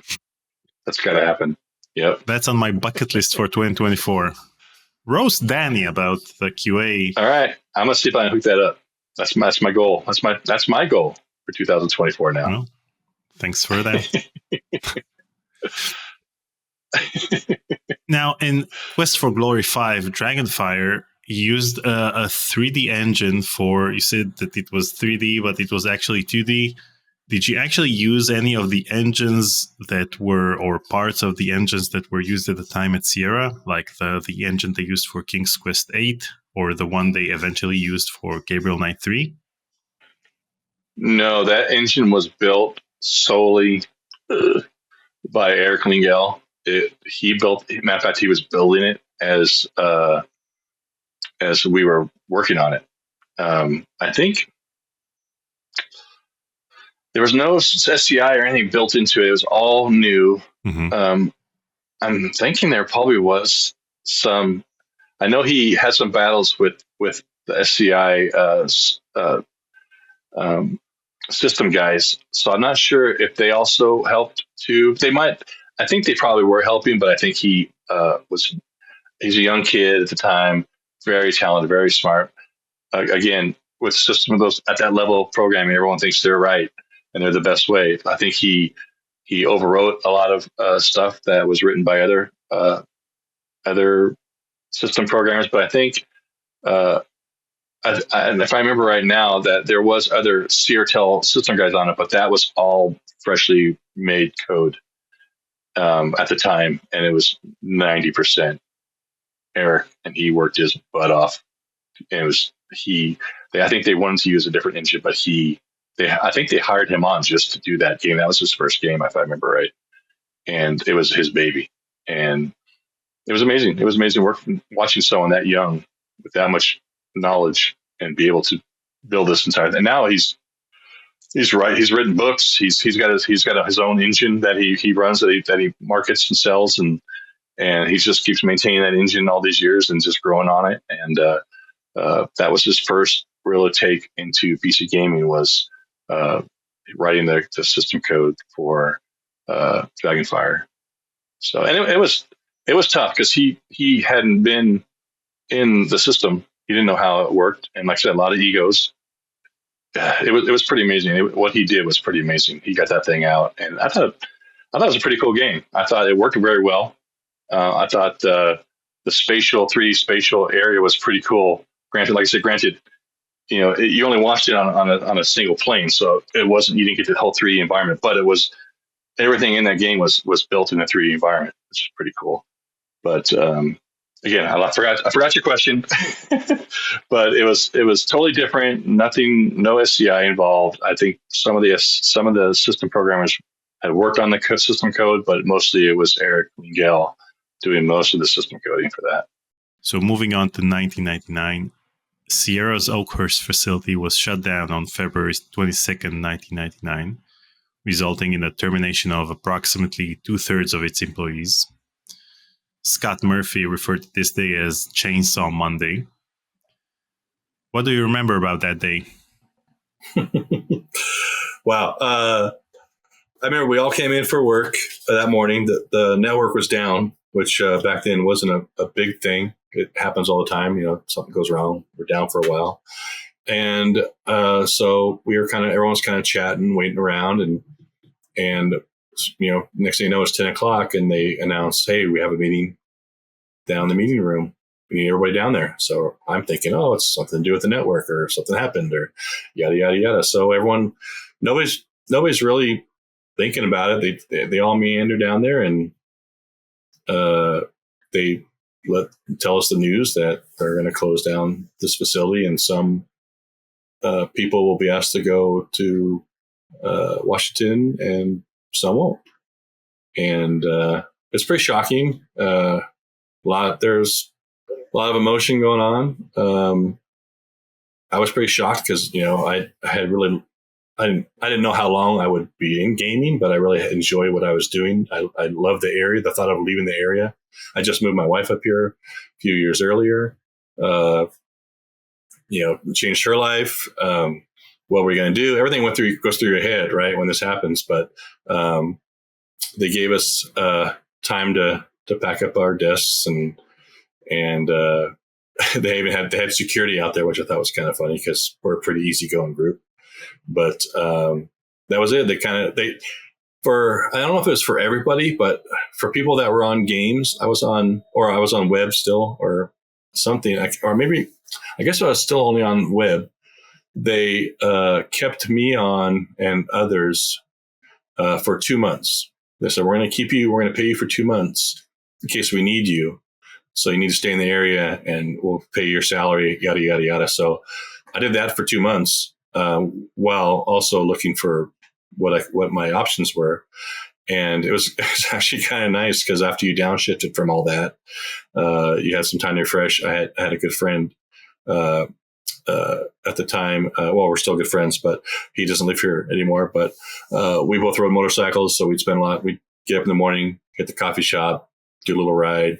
We kind of enjoyed our time, talked about what we're going to do, kind of brainstorm. Sierra offered some programs to help people find work. You meet back at the meeting room and they have people there that will help you try to find work somewhere else.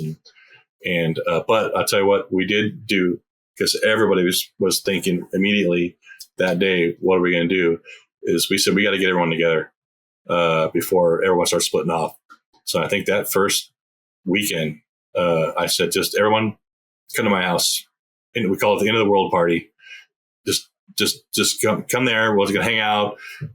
Bring what you want to eat. I'll have the barbecue going. We'll just be barbecuing. We're hanging out just so we can get everyone together one last time. And it was huge, dude. I lived at that time in Oakhurst, I lived in a kind of a residential area, which we don't have a whole lot of those up here. And there was cars everywhere to the point where sheriffs came up wondering what the heck's going on. And, once they realized what was going on, they didn't care. But it was really cool that we had that. And I really don't know how it all came together so quickly, but it did. And to have everybody there that first weekend after Chainsaw Monday, and because people scattered pretty quickly. They were trying to figure out what to do. Some people were going to making plans to go to Washington. I think they kept Babylon 5. I'm trying to remember what other. I think they may have one or two other games that were in the works that they kept, and they offered jobs to those people to go up to Bellevue, which I think eventually they canceled. So those people were already making plans to pack up, and they had homes and lives and kids in school and different stuff. I mean, we all grew up during this time, and we have families, and it was a shock. Everyone, it was a shock. Steve talked a little bit about the first layoffs early in the 90s, which I went through almost immediately after I got hired, and it was terrifying. It wasn't quite that terrifying because Steve didn't elaborate too much, but they called us into the theater back in the early 90s. And Ken Williams walked down to the center, and he was honest. He said, I'm not going to, talk. I'm just telling you, this is it. We're having layoffs, and everyone's going to get an envelope on the way out. And, I'm sorry. It was just that cut and dry. Ken didn't like it, obviously, either. I mean, he was dealing with his own issues too with telling us. It was a really somber day, and you walked outside with your envelope, and either was, yes, you're going to be work there or not. It wasn't quite that bad. It was because everyone got it at the same time. It's like, boom, it was this is it. So everyone had each other to kind of lean on. And again, we had a great group of people there, and everyone was trying to help everybody else. Everybody was, hey, I found this place. They need, so many artists, or this place needs programmers, and everyone was working together with everyone else. And I was trying to decide what I was going to do. What we were going to do, because we liked it here. So during that 2 months, I had hooked up with, I'm trying to put it into the thing now. That first month I hooked up with another gaming company in town that was a spinoff from one of the guys that used to work at Sierra Online, and it's called Tsunami Media. I don't know if you're familiar with Tsunami. They did a lot of live action games. They were big on that. I think that's all they did. I'm trying to remember some of their names now. Silent Steel was one of them. But what they had moved into, his name was Ed Heimbachel. He had moved into another company called Visual Purple that did these video sims for the government. They did they had government contracts to make these simulations for FBI and different things. So I talked to him, and it seemed like a good fit, and everything was great. And I get a job there. And when during the hiring process, he's telling me, "No, you're not going to go anywhere, right? You want to stay here because I don't want to hire someone and then have you leave in a couple months." And I'm like, "No, I want to stay in Oakhurst. This is our plan." And like 3 months in, he decides to move everything to a place near the coast. I'm like, "Wow!" So I had to make another decision, and we went out to the coast and tried to figure out what we're going to do and what I needed to make to live on the coast. And Ed didn't want to pay that, and so I was like, that sucks. But he said, "I don't want to lose you." He said, "I just sold the Tsunami Media part of it to a Canadian company, and I'd like you to go work for them." So I worked for a Canadian company for a year, remote. Worked from my home, which sucks. I don't know if you work from your home, but I like being out and about. I've always been that way. I like the social aspect of it. I like to go see people. I like to go have lunch with my friends, and living at home or working at home was like the worst thing because I roll out of bed, I start working. I work all the way till it seemed like I work more because I was there, right? But I did that for a year, and then unfortunately that company just closed up and went away. So that kind of sucked. But there's still people around town, Sierra people doing stuff, and I found another Sierra startup they were doing peer-to-peer downloading like Napster, but not Napster. It was for businesses. It wasn't anything that a user can use. They would build this network that they would populate all these different parts of the file. Then when you had a new like trailer or something you wanted to release, remember we were limited back then, even in 2000 on bandwidth, it would all be populated and people could stream this video immediately. It was brilliant. It was working 100%, almost ready to go public with it. And then another company bought it and killed it. So I'm like, what am I going to do? Here I've had two businesses that had this great promise, and both of them, for whatever reason, aren't around anymore. So luckily, I was able to get in with a local company, do their internal and external websites, and I've been here ever since. And again, like I said, coincidentally they had purchased this building shortly after I started working for them, and then I got moved over to this building quite quickly, and it's a blessing in disguise. I mean, I really like it. I have a lot of memories here. Every time I go to someone's office, I'm like, oh, this is what we did. Space Quest 6 Center. This is what we did. This wall used to be closed, and then they opened. That's another thing. It's really cool. I should go back here. Sierra Online, they got to a part where they would really let the teams do whatever they want. We go to rooms that are two side by side. Well, I don't want this. I want it open. So they knocked the wall out and put a big opening there. And the one over here still has that. And actually, the two of the ones they never put them back. And for a while there, they even let the artists draw on the walls. They can put anything they want on the walls while they're doing the game and different stuff. And it's really, really cool little place. And then the worst part was when you move to the next game, they would paint over everything and remove it. So the next team, but being here and just going to these different rooms, it reminds me of all the good times we had. And actually, it's funny because I kind of got hired on here because the company that I worked for, they were trying to branch off to gaming, believe it or not. So I was a fit, right? So I worked on their first game for a year, and then it didn't make it. They canceled that. And so I was luckily enough able to shift over to their regular biz and do their web stuff. But yeah, leaving Sierra was tough because that was my dream job. It turned out to be a lot of, don't get me wrong, I don't know how it is now in gaming companies, but it's a lot of work. It's frustrating. It's a lot of hours. A lot of times you don't get the pay you expect. It's a real labor of love. You have to really like what you're doing, like the people you deal with, because it was a lot of work. And I had, at the time, I was a single father. Thankfully I had great neighbors, and my mom was close by. I had a lot of help because it's a lot of work. And but as you get older, and that time that you had to work gets less and less. But it was working out even near the end, after having a wife and child, and us with my new wife trying to start our family. I worked it all out. I still had times when I had to work a lot of hours, but it was still fun at the time. And it was still a great group of people.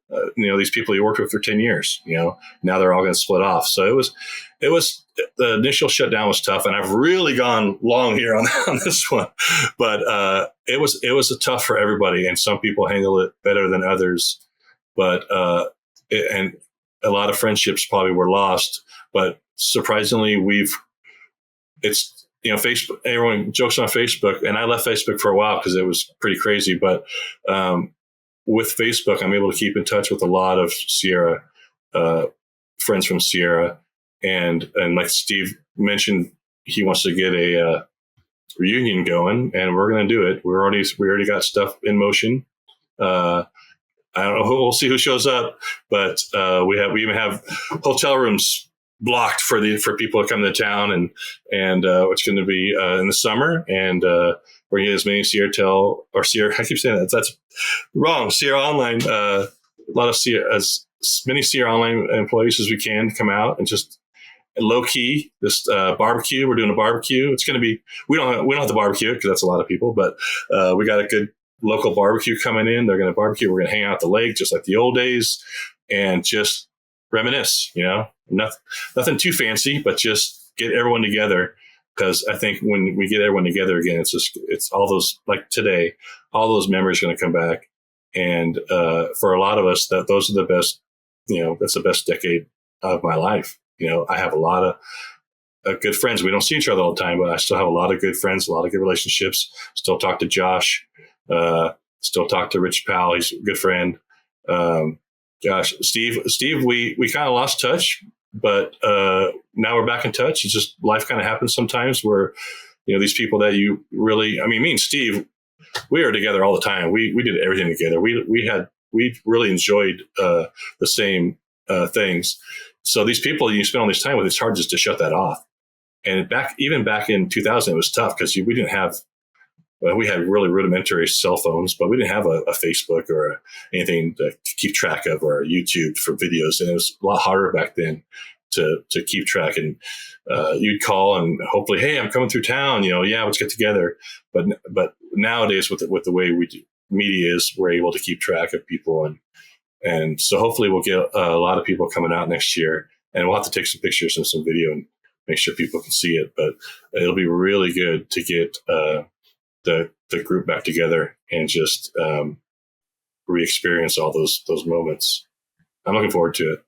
So the people who don't know the story, in September 2023, I premiered my conversation with Steve Conrad on YouTube. And even though you were not subscribed to our channel, the premiere appeared on your YouTube feed thanks to the YouTube algorithm, which worked fine for once. And you joined the live chat, talked with Steve Conrad, and a few hours after the premiere itself, Steve posted on Facebook that he talked to you, and you guys talked about organizing a reunion. So, can you tell us the story from your side? Were you cleaning your garage? Yeah. Yeah, it didn't get much clean that day, but I was out cleaning the garage. I have a TV out there. I put on YouTube, so I usually put something goofy on I can listen to while I'm working.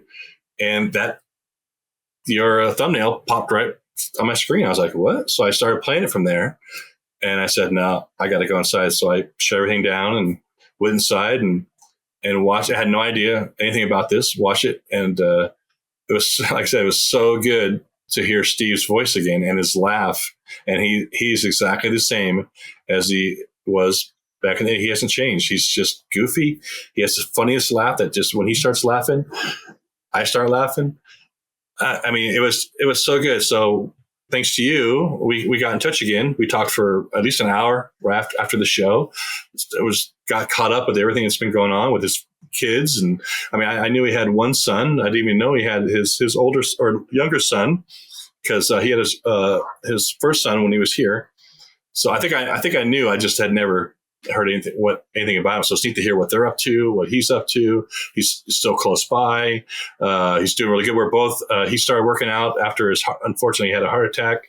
When I hit 50, this is interesting. Okay. I'll tell you, when I turned 50, I was in pretty bad shape, the heaviest I ever had been. And I turned to Larry Scott, system programmer, was at the time 75 years old, and he's always been in good shape. He has a little gym in his house. I've helped him unload stuff over there, and I went to Larry and I said, dude, show me what to do, because I need to get in better shape. And we worked out for years and years and years, and finally we brought on another friend, and we started working out together. And then they wanted to do mornings, and I didn't want. Anyway, I went to a gym, but anyway, because of all that, I've been working out, feeling better.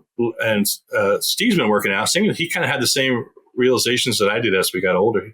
And it's just neat to see everything he's been up to. And after his heart attack, he's trying to get in better shape, and he is in better shape. And I don't know, it's just so much. It opened the door to our friendship again. And again, not that it was damaged, I don't think in any way, although we neither of us really remember why we kind of lost touch. It's just sometimes life gets in the way. And it was so good to talk to him again. Now we're in communication all the time, putting this deal together for a reunion. And again, yeah, algorithm worked. right? I mean, not only did I get to see your show, which was with Steve, was very entertaining, very fun, brought back a lot of memories Steve didn't remember, but it also brought us closer together. And now we're going to do this reunion and hopefully get more people together and start this whole process all over again. So that's all thanks to you. Well, first of all, I'm humbled to hear that, especially since my set of solo interviews started at the beginning of 2023. And so it's come full circle, given that you're my last interview of 2023 with an interview that came out of another conversation that premiered a couple of months ago and eventually led to a Sierra reunion, which hopefully will be just as good as your end of the world party, in which you guys partied like it was 1999 when it actually was. That's right. Don't you forget that. We were way ahead of the game. You were ahead of Prince. He was singing about you guys in advance. Right? Yeah. He stole that from us. So, yeah, that was a very special day. Sad, but still a very special day. Hopefully, this one will be a little happier, but I'm sure it'll be pretty special. I'm looking forward to seeing a lot of old friends. I know a lot of people. I know Josh is on the East Coast and Rich is on the East Coast. I know they're going to try to probably do their best to get out here, and I don't know. I'm just excited to see who's going to show up and just spend time with these people that I've spent so much of my life with. I'm really looking forward to it. And again, it's all because of that goofy thumbnail on YouTube. The goofy thumbnail of Steve Conrad, and in the background I placed Space Quest 6. Thumbnails on YouTube usually feel very clickbaity. You see a photo of the presenter making a funny face or being surprised about something.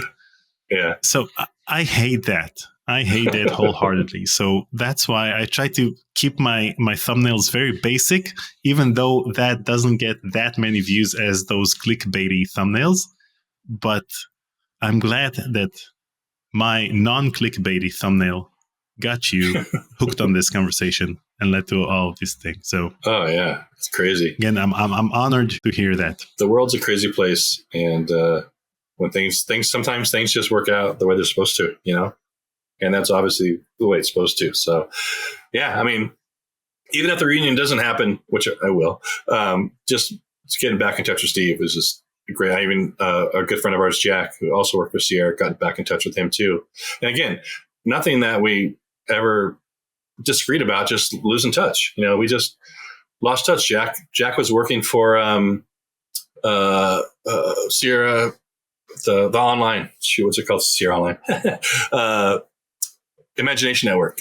At the time it was sold, so he actually moved to the Bay Area, where I think they ran it for maybe a year until they killed that too. AOL had it, so we all kind of just split up for whatever reason, and it's neat to, because of that, just to get back in touch with people that I haven't seen for a while. And we didn't really go into a whole lot. I mean, I don't know how much you've gone into the whole Sierra Network thing, but how incredibly ahead of its time that was. We all spent a lot of time on that over dial-up, which is crazy. But I lost a lot of friends when that was sold, and who moved away. Not lost, but lost here. And then when they finally shut down Sierra Online, that was the biggest one, right? But we had people come and go throughout the years. I mean, even Steve moved to Washington before they closed.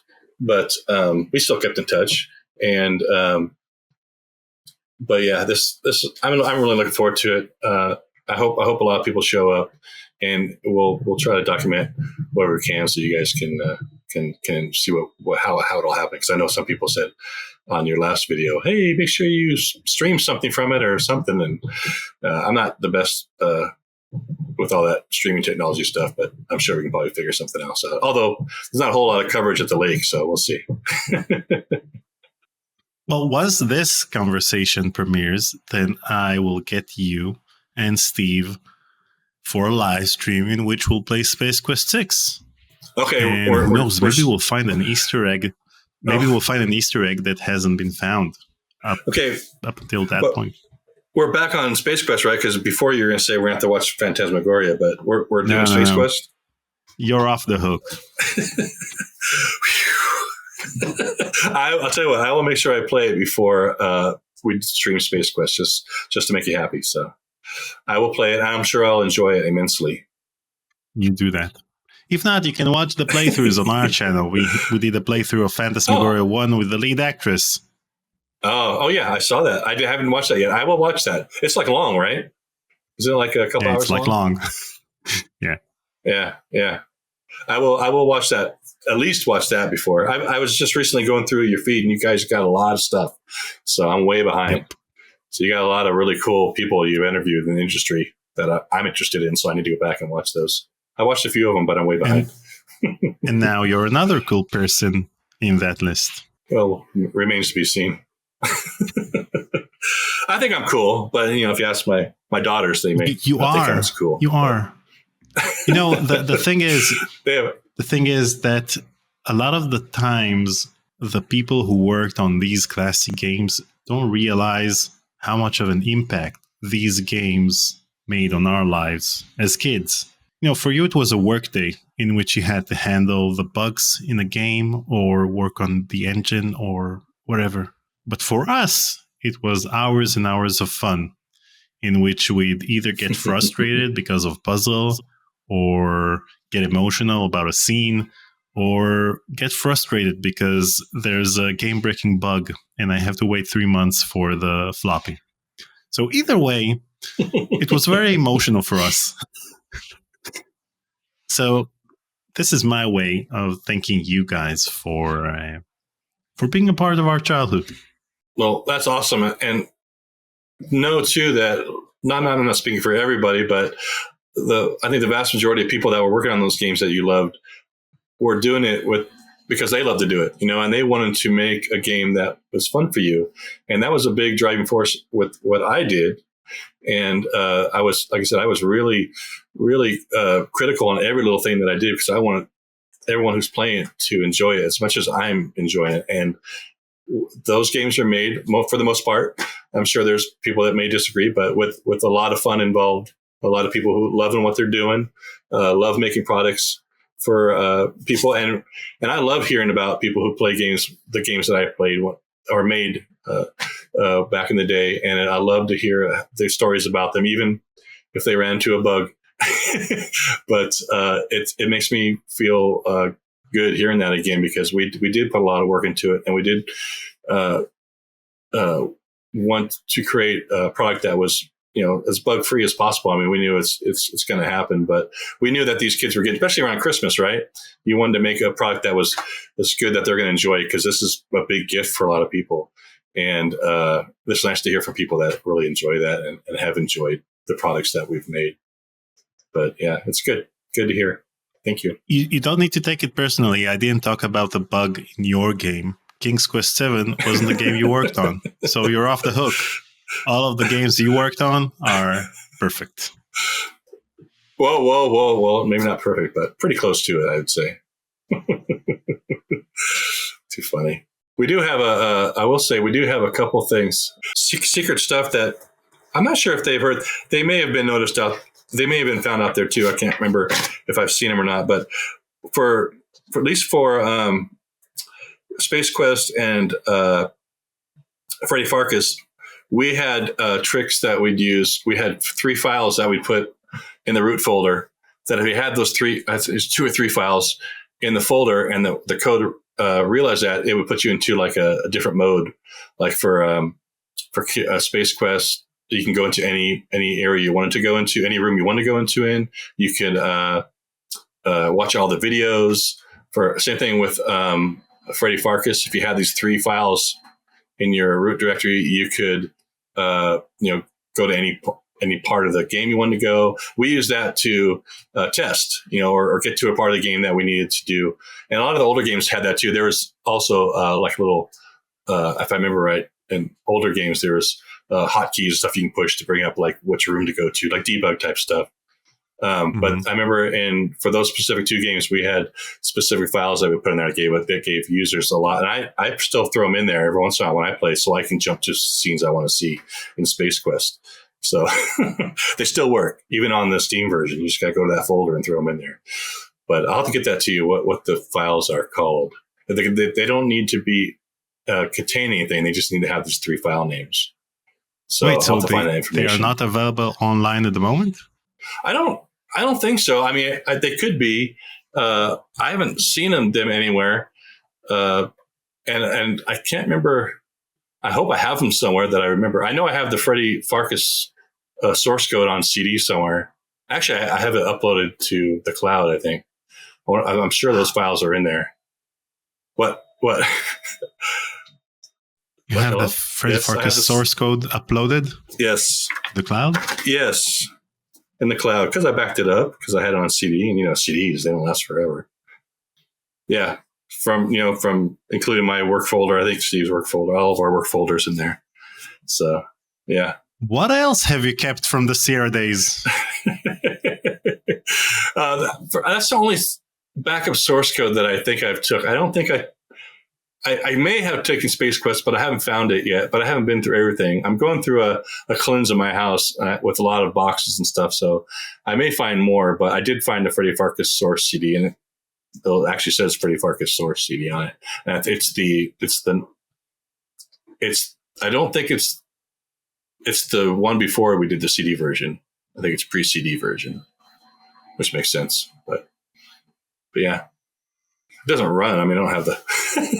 I can't run it. It's interesting because Sierra's archiving procedures were lackluster or non-existent.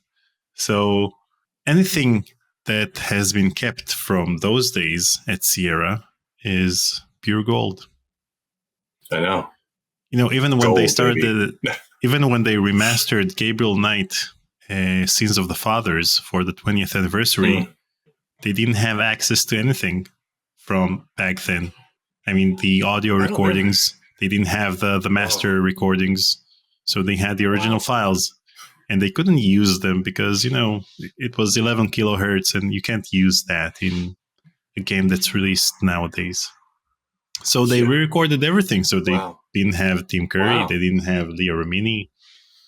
So while at LucasArts, given that they're a subsidiary of a film company, they had archiving practices. So when they remastered Day of the Tentacle, they actually had the master recordings. So you could actually hear the crisp sound that was recorded back then without the compression of the original game. Yeah. So anything that you find from the Sierra days, you should put it online or share it with me, and we'll be forever grateful. Yeah, I don't remember them having a system in store for backup. I would assume they had. I know they had backup, in the system. There wasn't. They didn't have anything, huh? Wow.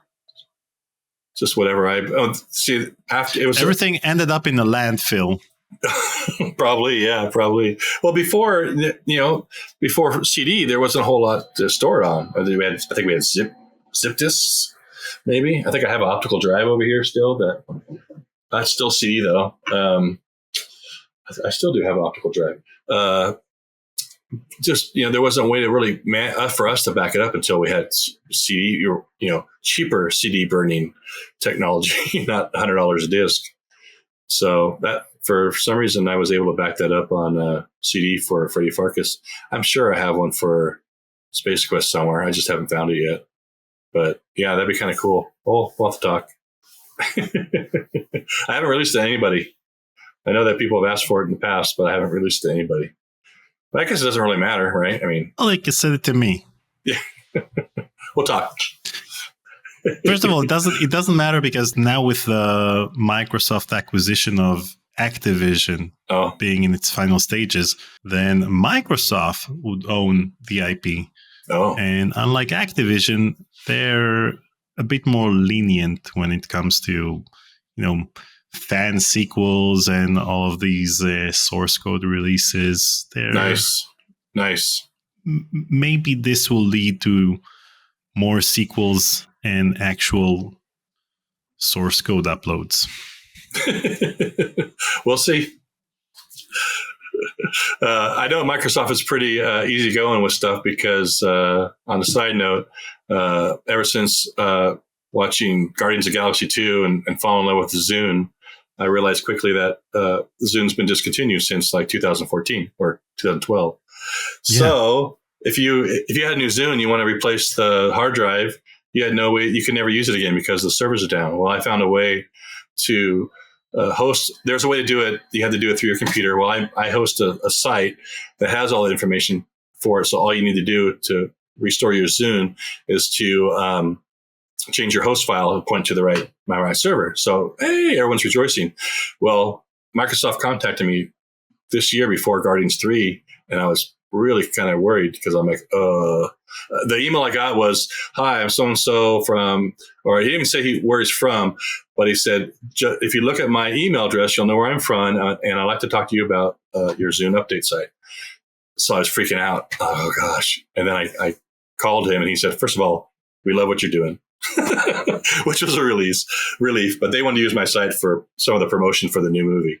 So I was like, oh, thank God. So because I've basically taken their code, or their firmware, and hosted on my site, and people are using it to update their Zunes, which is pretty big, right? You think I always thought they might know about it, but I didn't know if they really cared. So it's nice to know that they do know, they do care, and that they're okay with it, because it doesn't do anything bad for them. It's just helping people enjoy their products more. So I know a lot of people talk bad about Microsoft, but they seem to have their head together and stuff like this. And according to you, it seems like they have their head together on a lot of fun stuff fans are doing for PC gaming too. So that's good to hear. So now that you have a person on the inside at Microsoft, let them know that we want more sequels for Space Quest. We want Phantasmagoria 3. Come on, use your contacts. Yeah. Okay, I'll let them know. Yeah, we're just like that. So. Yeah. I'm not sure where he is in the whole Microsoft scheme of things, but I'll give him a call.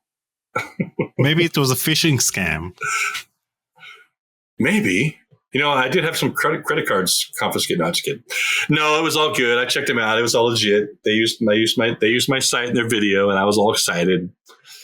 I don't know. It's pretty funny, but yeah. So before we conclude our conversation, one last question for me. Oh. What are your plans for 2024, apart from the reunion? Oh. And how can people stay in touch with you and your work? Oh, geez. With my work, I don't really do a whole lot now. I've been planning to do I have a YouTube channel that I want to start broadcasting on. No one might be interested in it, but I just thought it might be fun just to document. I'm getting older. It'd be fun to document stuff to have out there and just talk about what's like life and communicate with people if they're interested in talking about different stuff. And I have I have a vast network of, I was really big in motorcycling, and that's why I got my Big Kahuna nickname for. I have the Zune thing that's pretty big now. Sierra stuff. I have all these people that are might be interested in, like today, what I have to say, or might want to ask me questions. So I've been throwing that around. I think I'm definitely going to start in 2024. I have the domain. I have the thing set up. I just have to do it, figure it all out like you have here. But I think it'd be kind of fun to do that. And I want to keep it all upbeat. The thing with COVID really angered a lot of people and made friends out of, neighbors or enemies out of neighbors. And it was really a downer. And I just want to get away from all that. I don't want to do anything negative. I watched during COVID, I watched, what was it? Ted Lasso. I don't know if you had a chance to see Ted Lasso, but that movie, it affected me, or that show affected me. And it has a lot of language, a lot of sexual stuff, which I was like, whoa, okay, hold on. But, watching Ted's arc through all that and what he brought to people, it changed me. And that's what I want to be. I want to get away from negativity and be, more positive and have better outlook. So 2024, I've been trying, already, but I really want to push it 2024. I want to get back with friends. I want to get back to the smaller thing, not smaller, but the smaller world things where I can be together with people that I enjoy being together with, and make more of an effort, because it's so easy nowadays to kind of sit back and not make the effort. And that's how probably a lot of my friends that I used to work with, how we lost touch. We just don't make that effort, or I don't make that effort. So now, again, you kind of spark this too. I want to get together and I want to make that effort, and I want to get together with these people that I've spent a lot of time with. And all this is reminding me of how much good times I have with these people. And the reunion's probably going to help do that a lot. Hopefully everyone will get back in touch. We'll get some numbers going, and we'll go from there. But that's what my 2024 looks like. It's not all going to be reunion, although I'm really looking forward to it. But it's kind of like a life change, just to enjoy what we're here for, and not deal with all the little goofy stuff, and move forward from a really bad time for the world in the last couple of years. So that's my plan. And I don't want to sound like a weird guy or anything, but that's what I want to do. I want.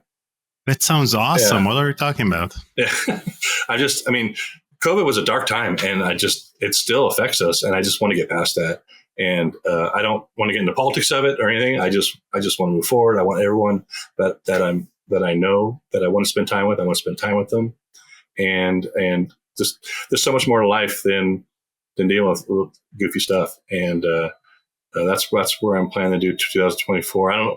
Not sure where I'll get to wise, but I have some stuff we want to do, travel a little bit. And COVID, we had vacations planned through all that. We've never been able to get out and do anything. The family's my daughter's getting older. She's going to graduate soon. So I want to spend some time with her before she leaves the house. And I don't know, just enjoy and slow down a little bit, enjoy life a little more, because sometimes we work too hard and don't realize what we're missing. And I think I did realize what we're missing, but I just didn't make the effort to do it, to make more fun times with the people you love. And that's where I'm at.